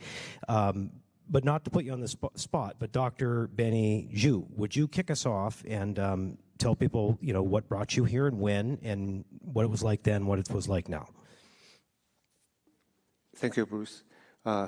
Sure. Let me give you my story a little bit. So I came from a family rooted in the practice of traditional Chinese medicine, like acupuncture, 33 years ago. So my father took me over here in search for a better future. So we're kind of fortunate and really appreciate and are grateful to Canada and Alberta to accept us as a newcomer and give us a chance to learn and make us feel like we belong here, and in turn we contribute back. You know, 33 years ago, acupuncture was literally unknown for Chinese medicine, you know, to Alberta. 33 years later, it's a regulated profession under the Health Professions Act. So to me, that's a great change. However, immigration too has changed over the 33 years I've been here. It's like it used to be like a two-way street. We help newcomers to settle in, and the newcomers eventually going to contribute to our growth and to our economy. So today, I can see under the federal open immigration policy, we're facing more challenges. More often employers cannot find the type of employees they're looking for, and the newcomers doesn't have the talents or skills meets their job requirements. So I always believe that when it comes to immigration, one choice should never change, which is the needs and talents must match, and that therefore everybody wins. So that's my story, Bruce. Thank you. Thank you. We'll hear from Dr. Aiken and Samita as well, but first, a couple of questions or comments. Sorry, go ahead. Go ahead. Other side. Okay. I should put my glasses back on? Is that what you're telling me? Okay, let's go over here. Yeah, thank you once more. My name is Greg, and I want to thank the government for the good immigration system. I'm a benefactor, and I would proudly say that Alberta should take more control. Thank you. Hey, Greg, before you go, sir, can you tell us a bit about your story? Tell us a bit about your story. My story? Yeah, coming here, and how did it go for you? I landed in 2004, arrived in Ontario, and I moved from Ontario in 2011 to Alberta, and I call Alberta home because it's more. I feel the pain. I can easily relate to the Alberta system. Yeah. Thank you. Yeah, thank you. Thanks for coming. Premier, do you want to talk about that? Because a lot of people ask, why don't you just reform immigration? Why don't you do something differently? Well, I can tell you, and I'm going to rely on Professor Toom, who gave me some great stats, just to put it into context. Between 2009 and 2019, Canada welcomed about 0.6% of the population as newcomers. That was sort of the ratio. Worked out to about 275,000 a year. Last year, it was 1.8 million. So I just want you to sort of think about how things have changed from having a level of newcomers that could be attached to jobs, be able to get a home, be able to get rent, be able to move onto a pathway to permanent migration and ultimately citizenship, to 1.8 million. We think that we can handle in our economy probably about a 1% number in our population each year. We're 5 million now. That would be about 50,000 people a year. We ended up receiving about 450,000 over the last 3 years. So if you're seeing in some of the discussion in some of the big cities, especially down south, about some of these pressures, that's part of the reason why it's there. We think that with Quebec, as I understand it, they get to choose about 55% of the migrants, economic migrants who come to their country, because they choose on the basis of language. We had about 9,700 we were able to choose, and it ended up being cut in half down to 4,800. And now we're just slowly but surely trying to increase it again. So if you put those numbers out there, we think that we could probably manage about 50,000 newcomers a year. We think probably about 65% of them should be economic migrants. That would be us choosing about 35,000 a year. And I think that is probably not only sustainable, but then it also allows us to find that pathway to attach a person to a job. If it does work out for them, they stay and they have a pathway to become a permanent citizen. That's what we're talking about, is returning to more of a normal level of immigration in the country, and Alberta taking a lead like Quebec does. Okay, I get a follow-up question. So do you talk to the other premiers about that? Are they on side? And what does the Prime Minister say about that? Every premier is on side with that, because if you think about the perfect, personally, I think kind of the perfect model for that economic stream is let's get an employer to find an employee that will fit into their business, has the skills, and then if that employee wants to just stay for a year and then go back home, fine.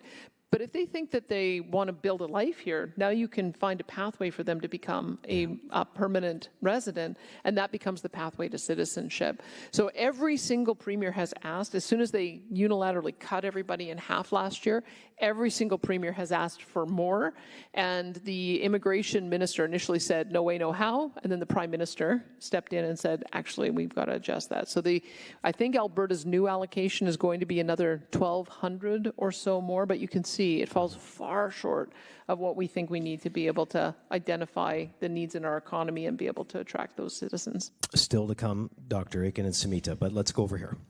Hello. Other than the Indigenous population, Canada is built from immigrants.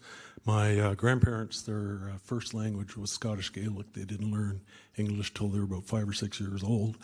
And my grandfather worked together with he was a big fan of Alberta, a staunch conservative, and for 10 years he sent his produce and dairy, he had a 400-acre farm, he sent it to Alberta during the Depression and Dust Bowl era, and which was very difficult for him with 12 kids. And I just have a question. I wonder what someone on the panel may have an opinion about with how do we deal with religious extremists as immigrants in Alberta? I'm not. Do you know who Samita might have an answer? Samita's my co-chair of the Multiculturalism Council. We have lots of conversations about this. Fair. Samita, you can handle any question. Well, we don't deal with them. We let them blend into the Canadian society. That's what they came here to do in the first place. They came for economic empowerment. And that is something which is a given, that we blend into society and not live in our own silos that we left in the first place. Samita, carry on. Your story, please. Okay. Thanks, Bruce. For all of us immigrants, Alberta isn't just a place on the map. It's our home. It's where my family arrived 30 years ago, full of hope, ready to build a life. We found a good job. We found a home we could afford. And we found a safe, welcoming community to raise our child. That's the Alberta we came to know and love, a place that offered not just opportunity, but a sense of belonging. Now, more and more people are coming here, drawn by the same hopes that brought so many of us. And that's something to be proud of, truly it is. But it also means we need to be a little thoughtful, because the very things that make Alberta special, our schools, our neighborhoods, our job opportunities, are starting to feel the strain. This isn't about pointing fingers. It's about finding balance. Growth is a good thing, but only when it's guided by care, by planning, and by a commitment to protecting the quality of life we all deserve. And it's up to all of us, ladies and gentlemen, to make sure that promise endures. Thank you. So well said. I see we got a few in the line. Go ahead. So my question is, depending on the program at the U of A, this is where I'm getting my statistics from, approximately during a 4-year term, international students pay over $142,000. And 30% of these students at the U of A are international students.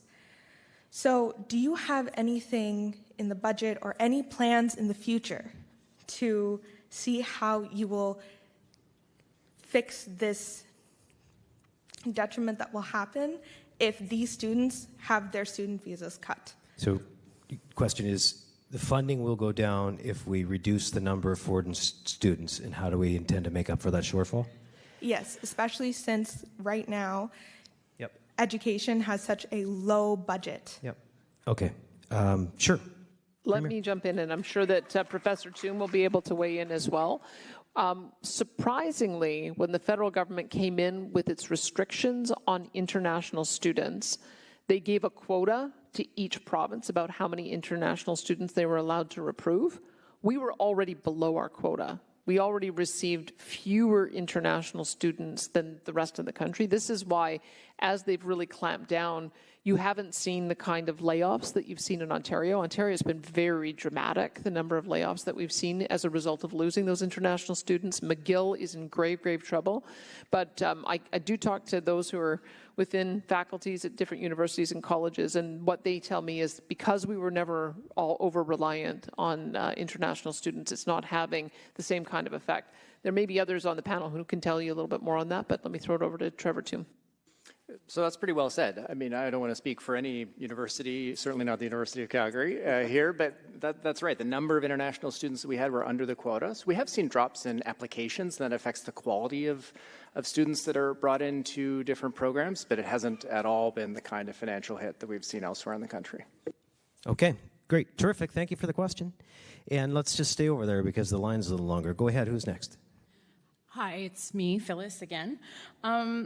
I'm just curious about with more control over the immigration system to counter Ottawa's open border policies, how are we picking people who are educated to our standard? And we see this on a provincial level when somebody that is, say, a nurse coming from out east, coming to Alberta, they need to redo part of their education. If we're a paramedic trying to move to BC, we have to redo our education. You have to have 4 years of massage therapy to operate in BC, 2 over here. And we want to bring these immigrants in with the skills, but we won't recognize somebody with 8 years of Ukrainian tax system knowledge that does also an international level tax stuff. So how are we policing that, I guess? How are you guys Believe me, going to manage that? Phyllis, we've had a million conversations about it. Premier, I know there's even a bill that's been passed. Well, there's another one there's two ways we're addressing that. One is all the premiers are working together to mutually recognize each other's credentials from each province. So you should be able to get trained in BC or New Brunswick and move here and vice versa. So that was one of the big objectives that we had on July 1st. But the second part of that is, and we're following the lead from Doug Ford in Ontario, they had a requirement of 3 years of Canadian work experience in order to be able to work in your area of profession.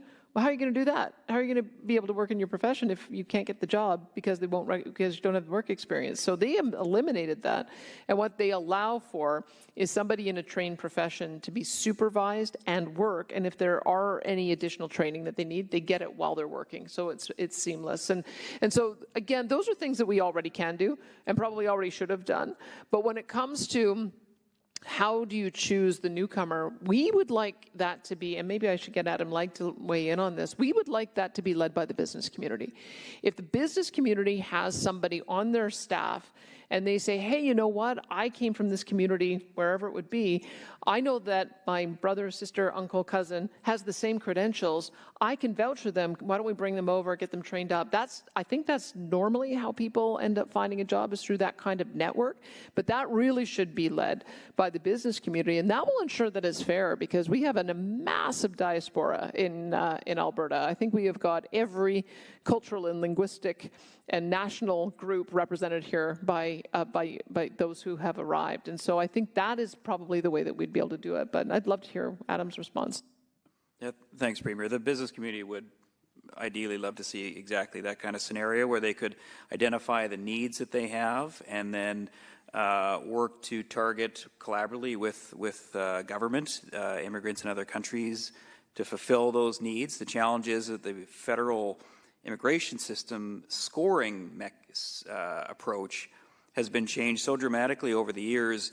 The joke that we like to say is that a PhD in Latin will get a higher score than a heavy-duty mechanic. Now, I know in this community there's a huge demand for heavy-duty mechanics. Not sure there's a big demand for PhDs in Latin. But there's a need to reform the scoring system so that we could achieve that kind of outcome. There's a need to restore greater provincial decision-making in that through the provincial nominee program, which the Premier has alluded to the fact that the federal government has cut. And I can tell you my peers and across the country are working with their premiers to try and have that restored at the federal level so that provinces can work with the business community to identify the specific needs in their communities and in their regions that are different, and to work with the business community to target those people internationally that have the skills, bring them over. To the point earlier on recognition, there's so much that the accrediting bodies who do require all of the credential re-examinations and those sorts of things could be working with people in their original home countries, getting some of that equivalency built before they even land, so that when they land, they are ready to work in the fields in which they're skilled and educated to do so. But that is not the system the federal government has set up right now. Let me just add one more, because I'm watching this in my home riding of Brooks Medicine Hat, because we've got JBS there, which is the big slaughterhouse down there. I believe they have now 4,000 employees. And I think they began by recruiting people from Sudan, and then Somalia, then Mexico, Philippines, Colombia. I think the most recent individuals I met were from Ecuador. And so I don't know how a JBS manages to find them and use our program, but they are responsible for a massive population boom in Brooks because they are the principal employer, and they are reaching out throughout the world and through their networks to be able to do it. And I think that that's a very positive example of how more businesses would do the same. Boy, Phyllis, you really got a good answer on that one. In fact, you took us over time, so we're going to make a moderator's choice and extend this topic by a couple of minutes. Let's go over here. Hello, Byron Kessler, Native Heritage, can trace back to 1775. Alexander Burston married a Native Cree woman named Nancy. That's all I know. Thank you for being here on immigration. I see this as a flip side to that topic, what nobody has mentioned, is the declining birth rate. Our immigrants, God bless them for coming here and helping us out. The first generation, usually like we were 20, 30, 40 years ago, big families. Second generation, not so much. Third generation or whatever, somewhere along in there. They turn out to be just like us. I want my big truck, my car, and I don't have any kids and no expensive because they're expensive. How do you put money back in the people's pockets so that the immigrants are here, they're having more kids, they can afford those kids? I'm not saying don't have immigrants come in. We need some of these expertise. I don't know how many nuclear physicists are in the room, and if we have a nuclear plant come in, we need someone to come in and teach us how to run that. I understand that. But terrific. How do we put money back into the people so that they can afford to increase this birth rate? Thank you for the question. Dr. Aiken, can I get you to give a little context, please? Hello, hi, my name is Dr. Aiken. I'm a family doc and I work out of rural Alberta. And when I moved to Canada about 10 years ago with my family, I had a job, and they'd been looking for someone to work in that particular area, couldn't find anyone. And I said, sign me on. I'm brave enough to come work in Alberta, and that's the beauty of Alberta. Alberta gives opportunity for economic migrants. If you're someone who wants to work hard, you want to build a life for yourself, you want to build a wonderful experience for yourself, this is the place to come. And I'm always grateful that I'm in the province of Alberta.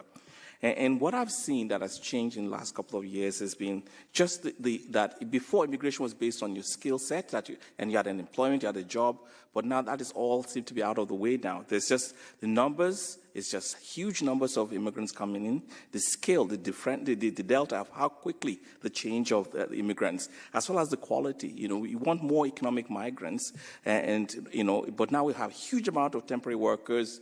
And it's just the focus is no longer on the quality, but just quantity. And I think the key thing now is about fairness and balance. How are we going to be fair and balanced to established migrants here so that they can have a family, they can afford quality of life without having to pay for a huge amount of cost for housing? How do we make sure that immigration doesn't have negative impact on housing, on youth employment, on schools, on education? And I think the way to do it, by my opinion, is to go back to a province-based immigration system and an employment-based immigration system that restores a competitive advantage so that immigrants that new and established can work together to build a better Alberta. Thank you. Which leads us nicely into the question, should Alberta take more control of the immigration system to counter Ottawa's open border policies? Yes. Who says yes? Who says no? Okay. The ayes have it. And the last video is on provincial tax collection. Here it is. Our next topic is the option of Alberta collecting all provincial personal income taxes, rather than having Ottawa do it for us. Today, when Albertans file and pay their personal income taxes, they do so through the Canada Revenue Agency, which then remits the provincial portion of those personal income taxes back to the provincial government. However, Alberta businesses file and pay their provincial corporate taxes directly to the provincial government. Quebec does it differently. They collect both personal and corporate income taxes directly from Quebecers, bypassing the CRA altogether. What if Alberta did the same? There would definitely be startup and ongoing administration costs, but it would also mean bringing good-paying jobs to Alberta instead of funding federal employees in other parts of the country. Under Canada's Constitution, levying and collecting taxes is an area of provincial jurisdiction, and Alberta could transition over the coming years to collecting our personal income taxes, as we do with corporate taxes now. So what are some of the benefits to Alberta collecting its own personal income taxes? 1, better provincial tax policy. Currently, Alberta sets its own tax rates and credits, but definitions and treatments of income are still largely tied to federal rules, which limits our flexibility to implement more effective and competitive tax policy. We saw this recently when the federal government changed the rules on capital gains for doctors and other professionals, and Alberta was effectively forced to follow those same rules as it related to provincial personal income taxes. If Alberta were to collect its own taxes, we could tailor our entire tax framework to better reflect our economic realities and provincial policy goals, while declining federal changes to certain portions of tax policies that detrimentally affect provincial income tax policy. This could open the door to streamlining calculations and simplifying provincial income taxes for Alberta residents. 2, jobs and economic opportunity at home. Collecting our own taxes would also mean establishing the infrastructure and staffing to support it, creating thousands of good, high-paying jobs right here in Alberta, instead of funding positions in Ottawa or other provinces. 3, more Alberta, less Ottawa. By moving away from the federal administration of the CRA and collecting provincial income taxes by ourselves, Alberta can exercise more direct control over a core aspect of self-government, thereby increasing our provincial independence from Ottawa. But there are also potential drawbacks to consider. 1, a long-term commitment. Establishing Alberta's own personal income tax collection agency would not happen overnight. Estimates suggest it could take up to 5 years to fully build out the necessary systems and staffing. This would be a major logistical undertaking that would require a sustained commitment from Albertans and their government. 2, significant financial investment. The estimated cost to implement Alberta's own tax agency ranges from $750 million to $1.5 billion over several years. Once operational, the system could cost up to $750 million annually and require hiring as many as 5,000 new public employees. These are substantial expenses that must be weighed against the benefits. 3, potential for added complexity. There are also practical implications for taxpayers and businesses. Albertans would need to file separate federal and provincial tax forms, although online filing would likely ease that burden. There may also be increased complexities for businesses and Albertans working in different provinces throughout the year. Now, tell us what you think about the idea of Alberta collecting its own personal income taxes. Okay, a few minutes on provincial tax collection, and then we'll take comments on any of the issues you didn't get to, that you didn't get to the microphone on, or something to do with Ottawa and Alberta next. So we'll start with this one, and I got a couple of panelists I'll go to as well, but we'll start over here. Go ahead, ma'am. Thank you. Thank you very much, distinguished panel. I want to just say that quickly, I would be in favor of us collecting our own taxes here in Alberta. However, that is with the caveat that any of that money that is brought in and that is being distributed is going directly into healthcare and education. I have worked in the in healthcare for the last 14 years. We need to cut from the top of AHS. Agreed. There is no other answer. I'm the mother of 3 children. I just found out that my daughter going into grade 5 will go into a classroom that has 37 children. Yeah. This money needs to be directed into healthcare and education only.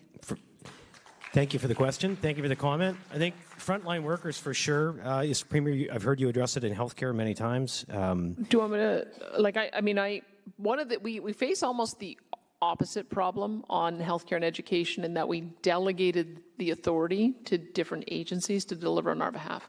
So we have 66 school boards who we give money to, and then they deliver education.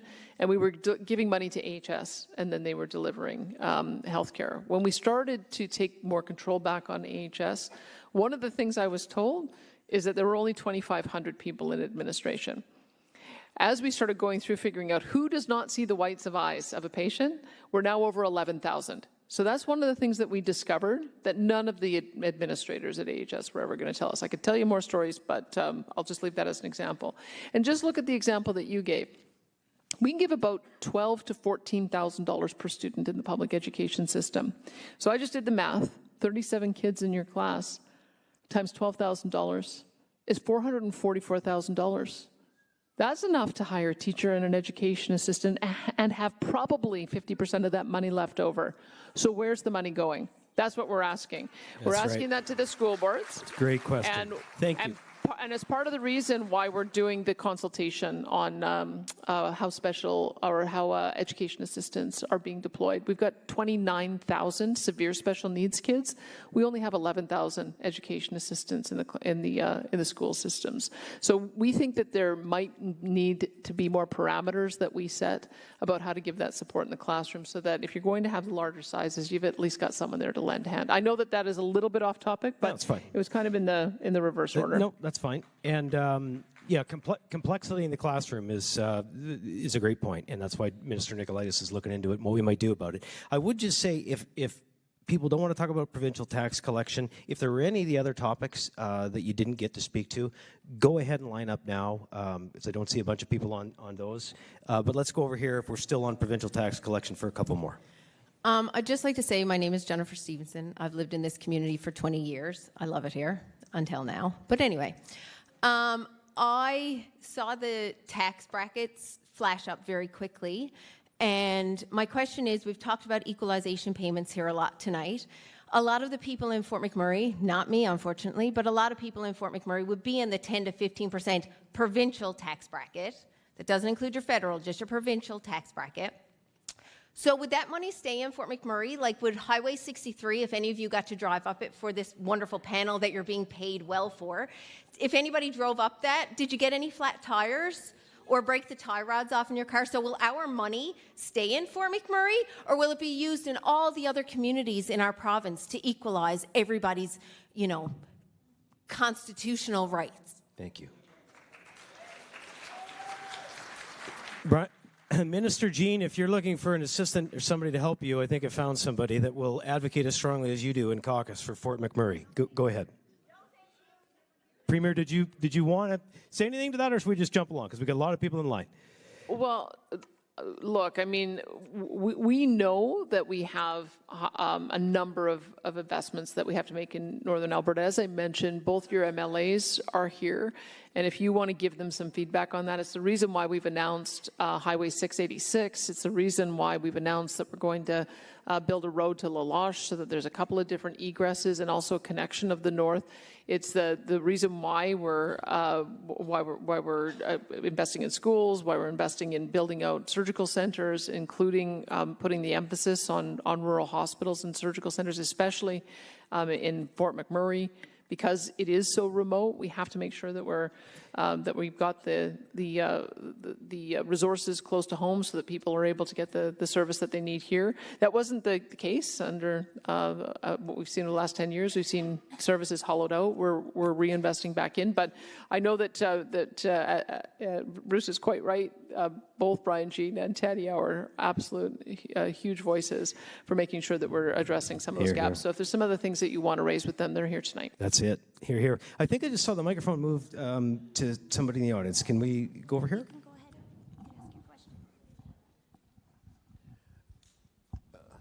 Hello, Madam Mayor, for Madam Premier. Thank you very much for you and your panel for coming here to our very nice community, very fine community.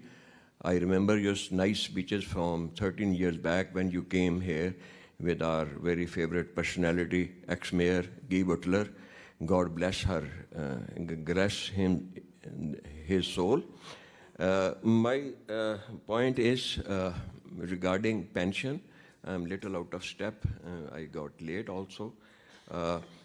My point is, for seniors, it's difficult living in the meager resources. Both wife and husband, have the pension and spend on each other. If one of them dies premature death, so it becomes further difficult. First thing is he or she loses his spouse, and secondly, their resources. So I recommend that some portion of the deceased spouse should also go to the living partner. How much it is you can do and help seniors, and that would be great of you.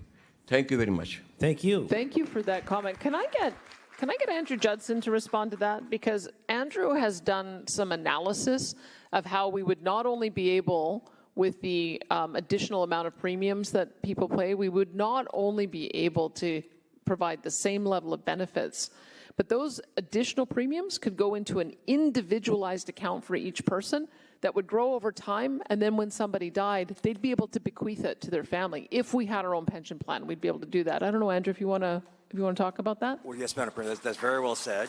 To be honest, I didn't author the paper, but the Fraser Institute released a report on the 14th of July on this very subject matter.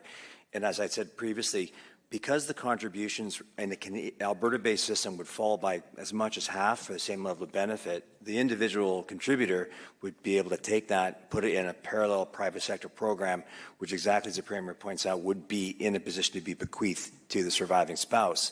So in that way, is one more example of how an Alberta contributor, and especially in a partnership, would be able to be, we think, well ahead of the existing system under the Canadian CPP. So it's viable. The math stands for itself. Again, it's an emotional issue, but that's one way in which the surviving spouse would be in a position to be far better off under a program as we've described. Thank you, Andrew. Just stand by. I want to say to Minister Schultz and Melody, who I've not called upon yet. I'm going to momentarily, but let's go over here. Hi, my name is Sarah. Today, for the first time in my career, I carried out 400 personally funded books out of my classroom. I'll be teaching without books for the first time in over 20 years due to the UCP's censorship. Our school library is now closed until further notice. Teachers are being forced to out children. This is not my job. Many of us have been teaching in classrooms where temperatures climb to above 30 degrees on hot days. Our schools are no longer safe as a result of chronic underfunding by the UCP. We are the lowest funded per student in Canada. While you highlight the economic contributions of our city makes to Alberta, our schools remain dangerously neglected. So I'm getting there. Premier Smith, if creating safer communities is truly your goal, why do you continue to ignore the safety crisis unfolding in our schools? Thank you. How can we trust your policing goals, Thank pension plans, and provincial rights when you neglect our most vulnerable, our children? Okay, so Alberta Next is what we're trying to do. Premier, totally your call. I'll see if I can connect it back to the panel topics. One thing I would invite every one of you to do is to go online and look at the graphic images that we are taking out of elementary schools. I wouldn't be able to, no, I'm going to be honest with you, I wouldn't be able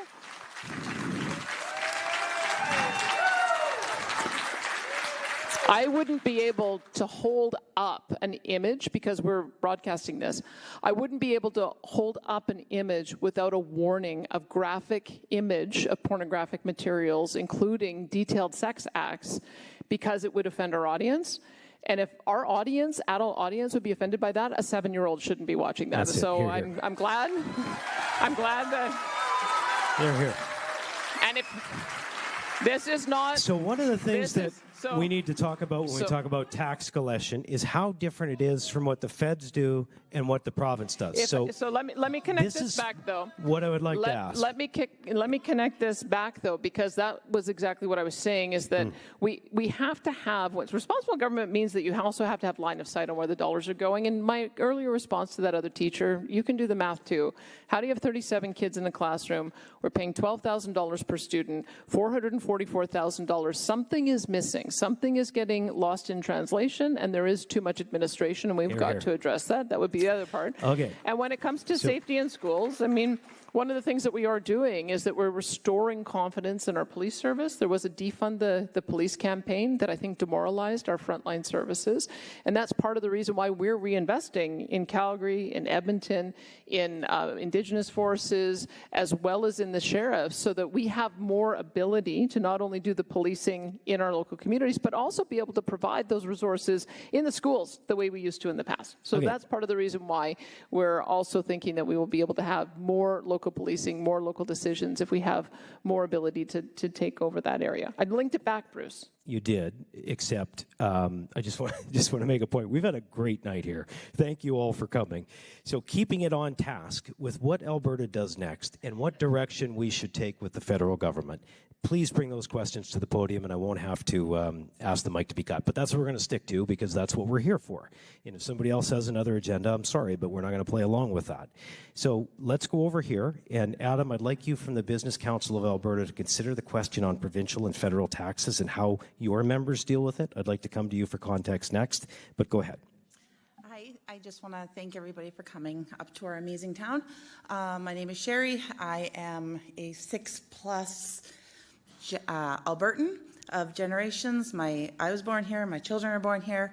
However, right now, we're a family of 4. We're a one-income household. And come January, till whenever we get our lovely government taxes paid off, we barely pay our bills. That's not even counting anything extra for my children. For us, we've got a medical child that we go to Edmonton for sports that we have to travel for because we live up here, which we choose to live up here. But yeah, that's my... Thank you. And man, I wish I had an easy solution, but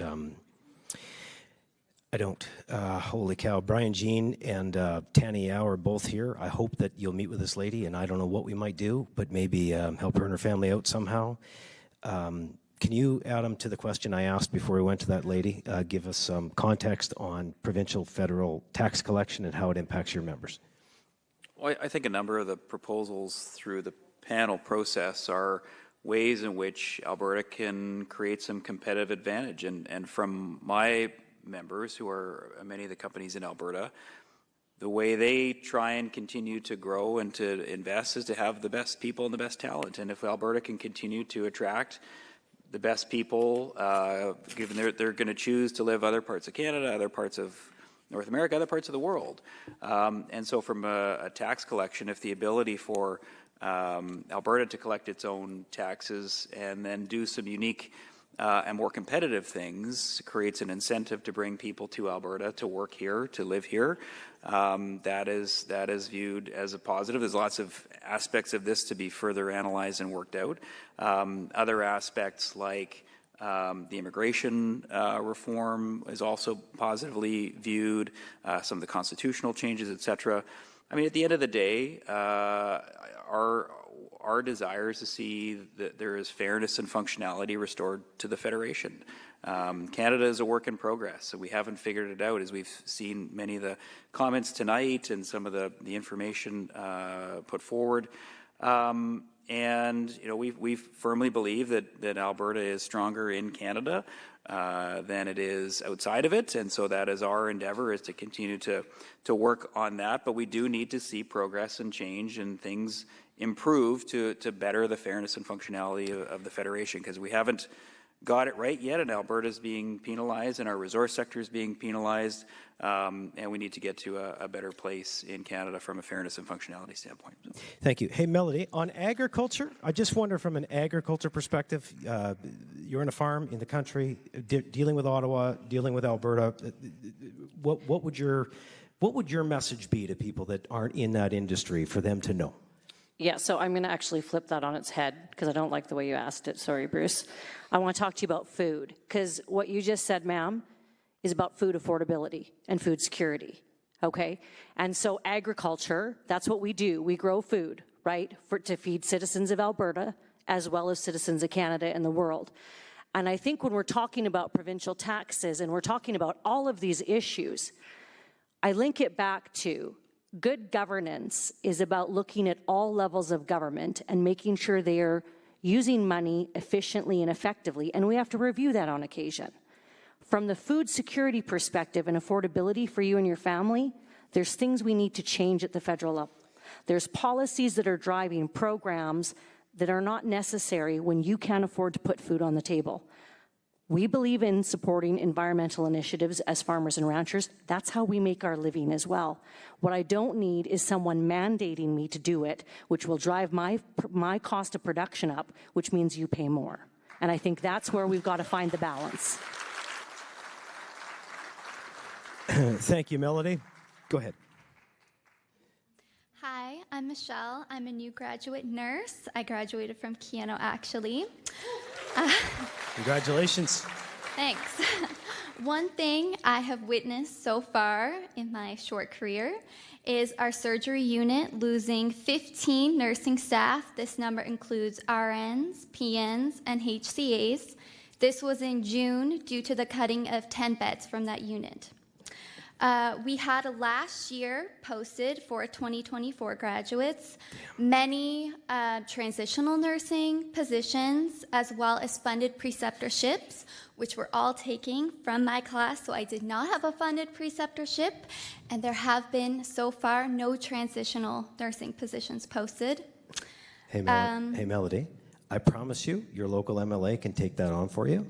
What we want to do is the Alberta Next issue tonight, okay? So did you have a question on Ottawa, Alberta, and where we go next, or you just want some help with your healthcare question? No, sorry, I was getting to my question. Okay. My question is, with given if Alberta Next takes effect, how much extra funding will be given to help local nurses, Fort McMurray, ensure they are getting jobs upon graduation? Okay, great, thank you. I don't know that we have a number. Premier, go ahead. I would say what we're doing is we're trying to make sure that the people who are in hospital are there for acute needs. What we find all over the province is that there are those who are, they're called alternative level of care patients. You probably could give us some insight into that. When we came in, we were told it was about 473 alternative level of care patients across all our hospitals. We've actually discovered it's 1,673. Out of about 8,000 beds. So when you have those patients in the wrong place, then it ends up crowding out the other type of care that you can give. I don't know that that specifically addresses the issue that you raised, because we're supposed to be going in the other direction. We're supposed to be moving the alternative level of care patients into long-term care, mental health, and addiction beds so that we can free up more of those surgical beds. But it sounds like something glitched out there. So maybe we can make sure that you're talking to Tanny and Brian so we can chase that down. 100%. And please don't think I was trying to be dismissive at all. We want to help you with that issue, but tonight we want to focus on Alberta Next. And to that point, I want to call on Minister Schultz. Here's why. I think, here we are in the heart of oil and gas country, the engine that powers this province. If anyone is impacted by policies coming out of Ottawa, it's this community. It's this part of Alberta. It's all of us, but certainly here. And so to that point, you try to deal with people like Stephen Guilbeault in Ottawa. Now, fortunately, he's no longer the environment minister. But we don't brag far enough about all of the good environmental things that we're doing. You do, but Ottawa doesn't. Can you just go ahead and vent a little bit on some of the policies that you have to deal with and how our relationship should be improved with Ottawa? Yeah, absolutely. Thank you so much for pointing that out. And thank you to everybody for taking the time to come. It's a beautiful evening outside, and I know everybody's busy as the summer is wrapping up, and you've all chosen to spend your evening with us, which I know we really appreciate. And thank you to all of you who do work in our energy industry. It is one that our government and I personally am so proud of. Not only because I understand that there is growing demand for energy across Canada and the world, but it does contribute to the overall economic well-being and jobs for people not only here in Fort McMurray, but right across our amazing province of Alberta.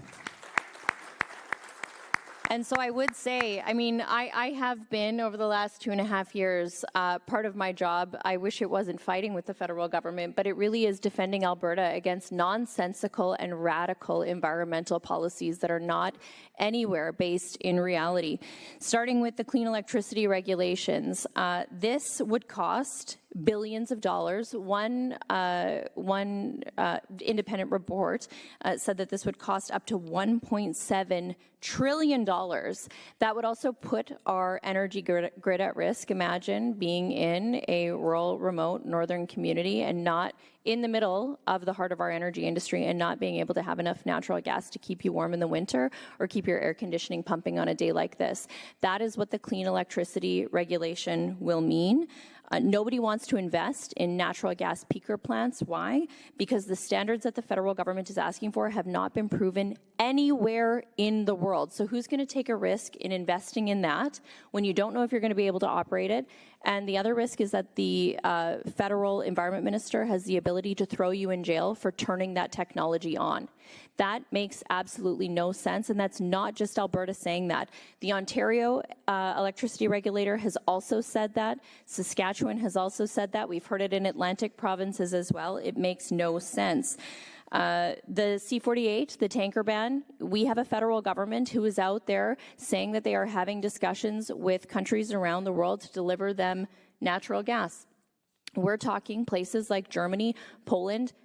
How can we do that? How do we expect those investments to happen when they have a tanker ban on the East Coast, when they have Bill C-69? Sure, they've done a workaround. It is very hard for anybody to want to invest in Canadian energy. Even with all of the uncertainty south of the border, investors are putting their money in America and not in Canada because of this federal government policy. Policies that the courts found Bill C-69 unconstitutional. Stephen Guilbeault told me that was just an opinion. That's the highest court in Canada.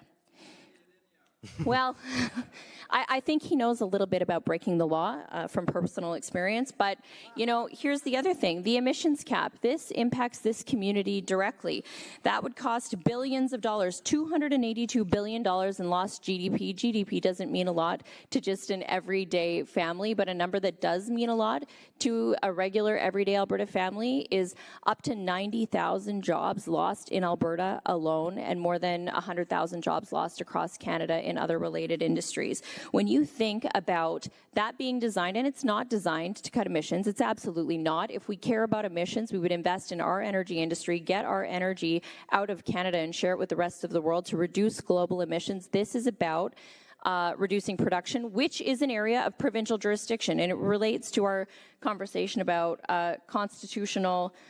looking for constitutional changes. We have a federal government that's ignoring the Constitution that exists today. That's a problem. When those 90,000 jobs are lost and those people are no longer paying taxes, that absolutely means less money for healthcare and education, things that I care passionately about and my constituents care passionately about, as do people here tonight. When it comes to our environmental policies, we have reduced methane emissions by 53%. We did not do it the way the feds wanted to do it, and we saved industry $600 million, and we actually hit a target, something the feds have never done. We, in the oil sands, you actually, not we, I mean we as Albertans, but you who work in the oil sands, have reduced emissions intensity per barrel by over 21%. I think we're close to 22, 23, and more to come. We are leading the way. They expect you all to drive EVs by 2035. Who can afford that? Our grid can't sustain it. We don't have that. That would cost billions of dollars, $20 billion to build that grid. We don't have it. We absolutely don't have it. We don't have the money to do it. And I don't think you all want to be stuck in the middle of Alberta on a cold winter day with no way of getting from point A to B because your EV has died on the side of the highway. The attack on fertilizer, right back to food affordability. I actually asked Trevor Toom this when I got here today. I said, look, I've got a couple hours with an economist. I need to ask you about the cost of groceries because it's something that I find very painful, as do my constituents. One of the driving costs of that, the cost of fertilizer. What is the federal government attacking in ag? Fertilizer and our ag industry. And I also saw it in childcare.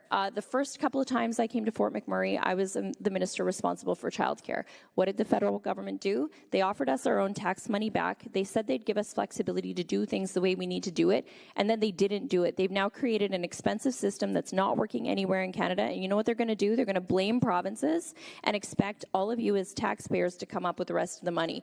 This absolutely isn't fair. It has to stop, and it does absolutely impact our ability as a provincial government to deliver the services that people rely on. Thank you, Minister Schultz. So we're over time, but here's what we're going to do, okay? If you're in one of the lines, to the staff that's here with us, cap the line now. Whoever has not spoken yet, even though we're out of time, let's allow those people to have their moment, their 45 seconds. If you've already said your piece, I'm sorry. But let's start here. If you haven't spoken yet, what is your thoughts or comments on Alberta Next and dealing with Ottawa? It was a comment that goes back to the taxes and when the number was thrown out again about the amount spent per student, which again is the lowest. You can throw out that number, but if you multiply 37 students by that amount, there's part of the first problem. Yeah. There should not be 37 students in any of those classes. Second is that once you take that number, sure, it may pay for a teacher and an aide.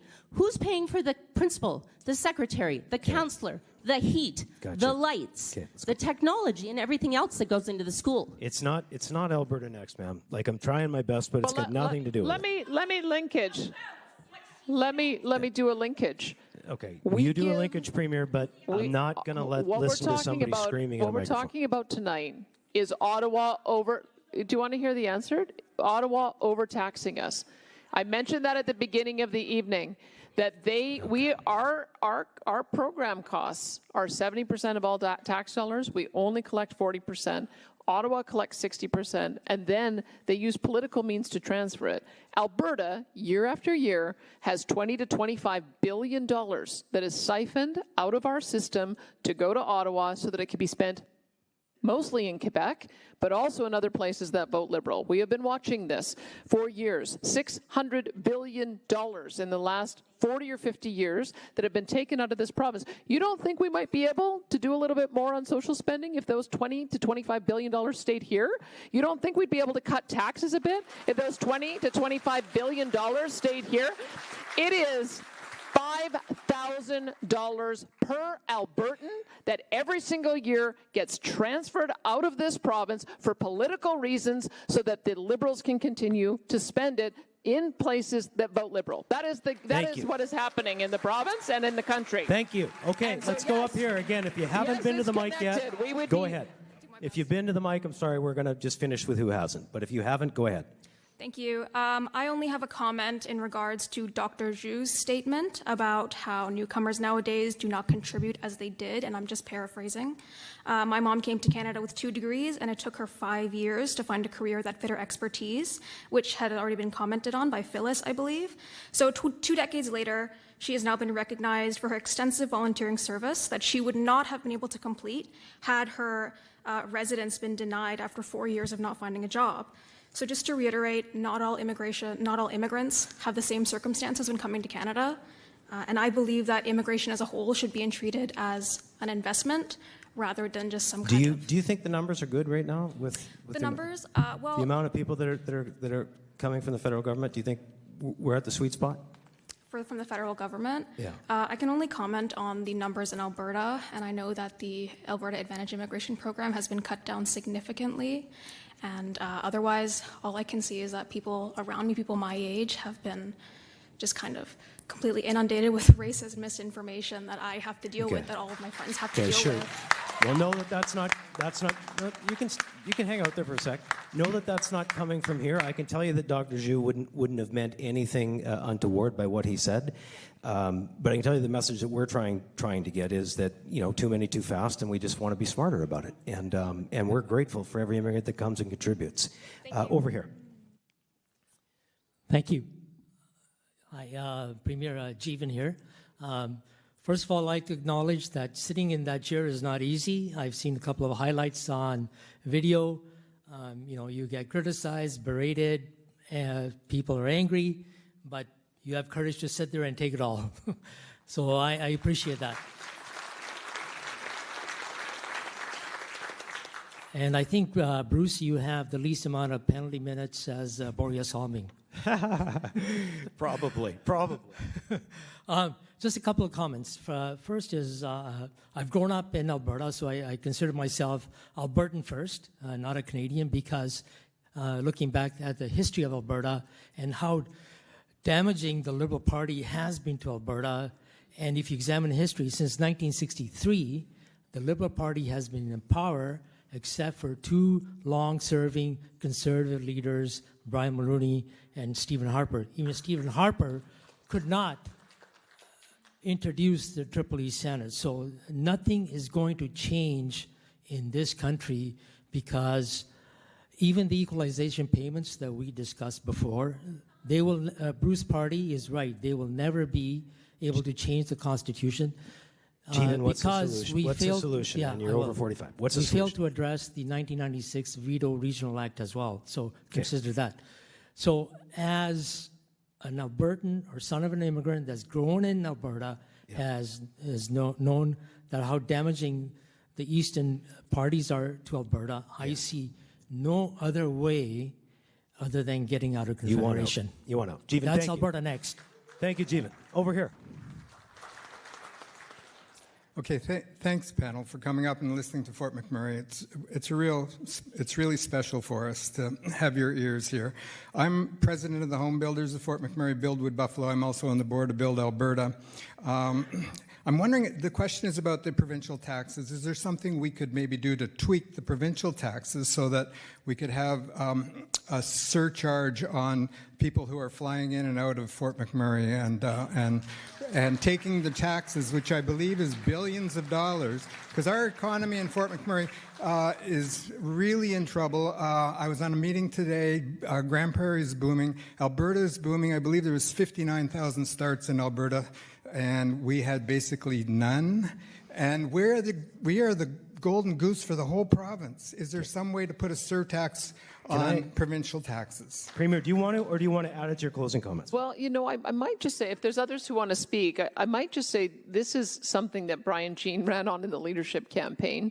And I think the aerial tour we took to get today just shows there's probably 50,000 people living in camps if you look at the number of spaces that they have and the fly in, fly out. Yeah. And that's another example of people coming here but paying taxes in another jurisdiction. I have no idea what the value of that is because we don't really know, but it does give me a good talking point when I'm with the premiers about how every single one of them probably have thousands of people working and making money here in Fort McMurray from a product that they don't want us to continue to develop. So that's one part of it. Yes. But do talk to Brian afterwards because we have been talking about ways in which we can create some carrots and incentives for companies to be able to do, to hire more locally. And I think some of it comes down to having infrastructure built so that it goes closer to some of the sites so that it's easy to commute in the morning. So it was a really good tour that we went on today, but do talk to Brian and Tanya about that. Yes, and I just want to add, Minister Jean has pulled me aside and berated me to help on that issue and figure out a path through. We see the inequity, and we ought to come up with some kind of a solution. Over here. Good evening, panel. Thank you for coming to Fort McMurray and talking to your citizens. It's a great action and democracy you're doing, and we need more of it. Thank you. Thank you. Second of all, my question is, has anyone ever asked the federal government why they radically increased immigration levels? Is their excuse just declining birth rates, or did they give another reason? Well, Premier, you met with former Prime Minister Trudeau. Well, I would say it's, if I could be generous about it, I think what happened was during COVID when no one was moving, we just weren't having the same numbers. So if you ended up looking at what our numbers were in 2020, 2021, and 2022, it was probably vastly below what our normal rate was. And it could be that they thought, well, let's just catch up to where we would have been if we hadn't had that disruption in flows. And wow, did they ever blow it? Did they ever get it wrong on every front, on the number of international students, temporary foreign workers, asylum seekers? And the place where we ended up reducing is on the economic migrants. And so I would say that maybe it's a combination of having a traditional model that relies so much on immigration disrupted, and so they tried to correct that, but they overcorrected, and I think that's what's causing some of the pressures that we have now. There are many that would suggest the Premier is being far too generous in that response. Over here. My name is Lindsay. I was just wondering, I'm personally hoping that these topics discussed tonight here are preparing us for separation down the road. What would happen if you put these things to a vote and some of them get no and some get yes? Would that mean we can't separate down the road? Well, Premier, I don't know if you want to take it on at the end. The subjective ones are tough because, I mean, it'd be hypothetical. Well, all I've said is, I mean, there is a petition that is collecting signatures right now, and I'm waiting to see whether or not it gets enough signatures to be put on the ballot. The way it's written is, do you want to remain in Canada? And the question would be yes or no. And we would have to sort of grapple with what happens if that gets on the ballot. And the answer is no. That's what happened in Brexit. I think that the Brexiteers put forward a very similar type of proposal, the ones who wanted to remain. Do you want to remain in the European Union? And I think they got surprised because no was the answer. So that is why I am hoping, and this is what our strategy has been, let's find ways to make the Federation work so people do not feel like they need to put a ballot question forward like that. That's how I feel about it personally. I have supported a sovereign Alberta within a united Canada. I don't know that it gets any easier to build a pipeline to the BC Northwest Coast if we are a separate country. I think it gets a whole lot harder, personally. But so that's why I've taken a bit of a different approach. But I respect the democratic process. I will wait and see what happens with that particular referendum question. And we'll put forward our own questions. That's what we're trying to get from the crowd here is, have we identified the right questions to ask? Are we missing anything that we should put forward? But when it comes to the question of independence, I'm leaving that to citizens to decide if they want that through the petition process. We're just 2 minutes away. I'm going to let the Premier bookend this night, and thank you all for being here and just give some closing comments on what we've heard. But there's still a couple of people that we haven't heard from in this line, so go ahead. Thank you. Good evening. My name is Mariah McGregor, and I am the parent of a 4-year-old boy with level 3 autism. We have now been waiting 427 days for an FSCD caseworker and FSCD supports. During that time, our family has been left in crisis. My son requires constant care, and without the resources FSCD is supposed to provide, we are struggling to meet his basic developmental and daily living needs. My family cannot afford to wait this long for essential support. How will the government ensure that my child with severe disabilities gets timely access to the services he is legally entitled to? Thank you. Tanny, is MLA Tanny out here? If you are, just put your hand up. Could you go see this lady and help her out? I'm sure you will, and help her with her issue. Go ahead, who's next? Hi, thank you for taking the time to host this town hall tonight. I hope that some of the questions and discussions here help you to understand and carry out the wishes of Fort McMurray and our people. A big part of what you're advocating for is putting more control and power in Albertans' hands, and more specifically, provincial government hands. A big part of that question for me is trust. We have to trust you about a new police force, Alberta pension plan, and trust you to protect my rights. My question, or my worry about this, is that it will also affect my constitutional rights. I have a unique experience for you, having my trust broken by imposing a dispute inquiry board in my efforts to freely collect a bargain. I would be interested in your comments about if Alberta was to separate, or moving forward, how you plan to gain workers' trust when we've had it broken before, And if this is a local MLA question, I want to let Tanny and Brian know that we're here tonight. So 8 weeks on the picket line when you didn't show up, there is a group of us here tonight willing to talk to you. Thank you.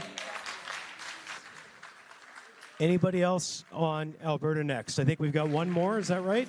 You sir, get to close us off? Yeah, he's the last one. Yeah.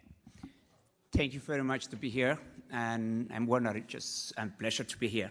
There's two things actually of concern for me. It's one, both of them actually, it's affected me so much. One is the immigration, and the second one is the tax. The immigration issue, it was disaster for the last few years, as everybody's aware, because without proper planning, the government actually dumped millions of immigrants to Canada without proper housing, planning, employment, nothing.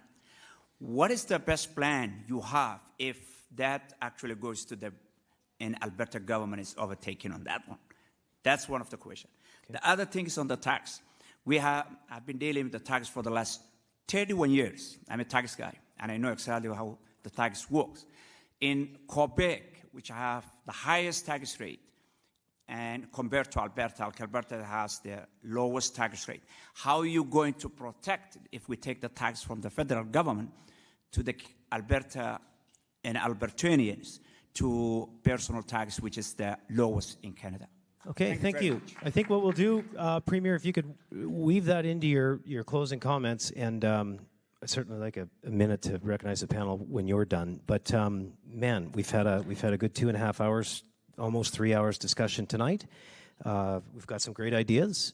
Any closing thoughts on what you've heard and what you want people to walk away with? Well, there's lots, and I hear pressures, whether it's individuals feeling like they can't keep up. I feel we see the pressures of people feeling they're not getting access to services. We're feeling pressure on social services, and all of these things are connected. They are all connected, is that we don't have the dollars that we need to fund our areas of jurisdiction. And when we don't have that, we either end up running deficits, which we have for years, or we have higher taxes than people can afford, or we end up having queues and rationing. And none of that is optimal. And so the question is, what do we do to solve that? And I would just say, when we say that we have an Ottawa problem, I just want you to walk away remembering this, because it's so impactful on this region. If we had built Northern Gateway instead of having it canceled by the federal government, if we had built Energy East instead of them pulling the plug because they couldn't see a way of getting it through Quebec because of opposition, if we'd had a federal government advocating for us for Keystone XL, we today would be producing 2.5 million barrels of oil more per day. And those of you who know the value of each barrel, that is roughly $55 billion a year in additional GDP, of which governments take about 40%. Feds and us split it about equally. So you can do a heck of a lot if you have those dollars. You can build more health facilities, build more roads, build more schools. You can pay fair wages. You can hire more education assistants. But as long as we continue to have a federal government that prevents us from being able to generate the wealth, we're going to have these chronic problems. And, I suppose people can say, well, it's good enough. Maybe we only need to aspire to having 4.3 million barrels a day. But even still, we have, even if we just stayed where we are, to have the federal government still taking $20 to $25 billion more per year while we end up short on all of the areas that are continuing to grow, that's a problem. When we talk about the pressures that we have on schools, heck, we had 200,000 additional students come here in the last 3 years because of immigration. When you look at, can you get a family doctor? Can you get a nurse practitioner? Some of the pressure is because we have more people here and we don't have as many doctors willing to take on more patients. When you look at the waiting lists in autism, I have people who tell me that they've moved here because they've heard that we have such great programs. And so we've got more people moving here to take advantage of our programs that we're not able to pay for the people who are the taxpayers here. So these are all connected, as I say. It's why we need to take more control over immigration so we have a sustainable amount and we're putting the economic interest first.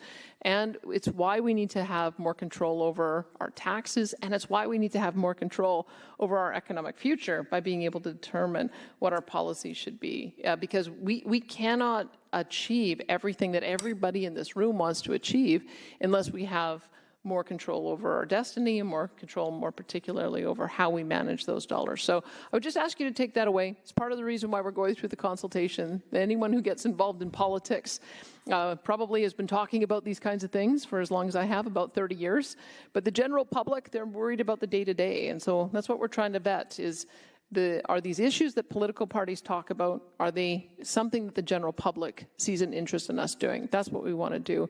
And to go back to what Michael Binion has said, is that at some point along your development, you have to decide, do we have the money, do we have the means, do we have the population that makes it make sense for us to take on more of the same kind of powers that the other big provinces have?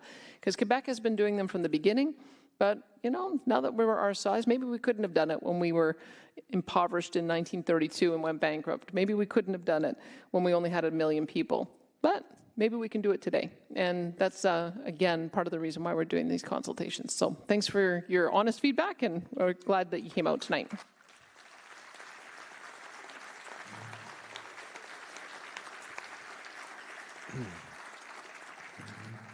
I'd just like to say before you all go, thank you for being so damn civil. And, you know, we can disagree without being disagreeable. Appreciate the conversation tonight. And, you know, a lot of people, political pundits, would recommend against doing these things. I just want you to know that you have a premier that says, no, we are doing these things. We are going to hear from Albertans in spite of, you know, some of the turbulence we might meet along the way. It's worth it. So can we thank you for coming, and thank our panelists for volunteering, and thank our premier. Good night.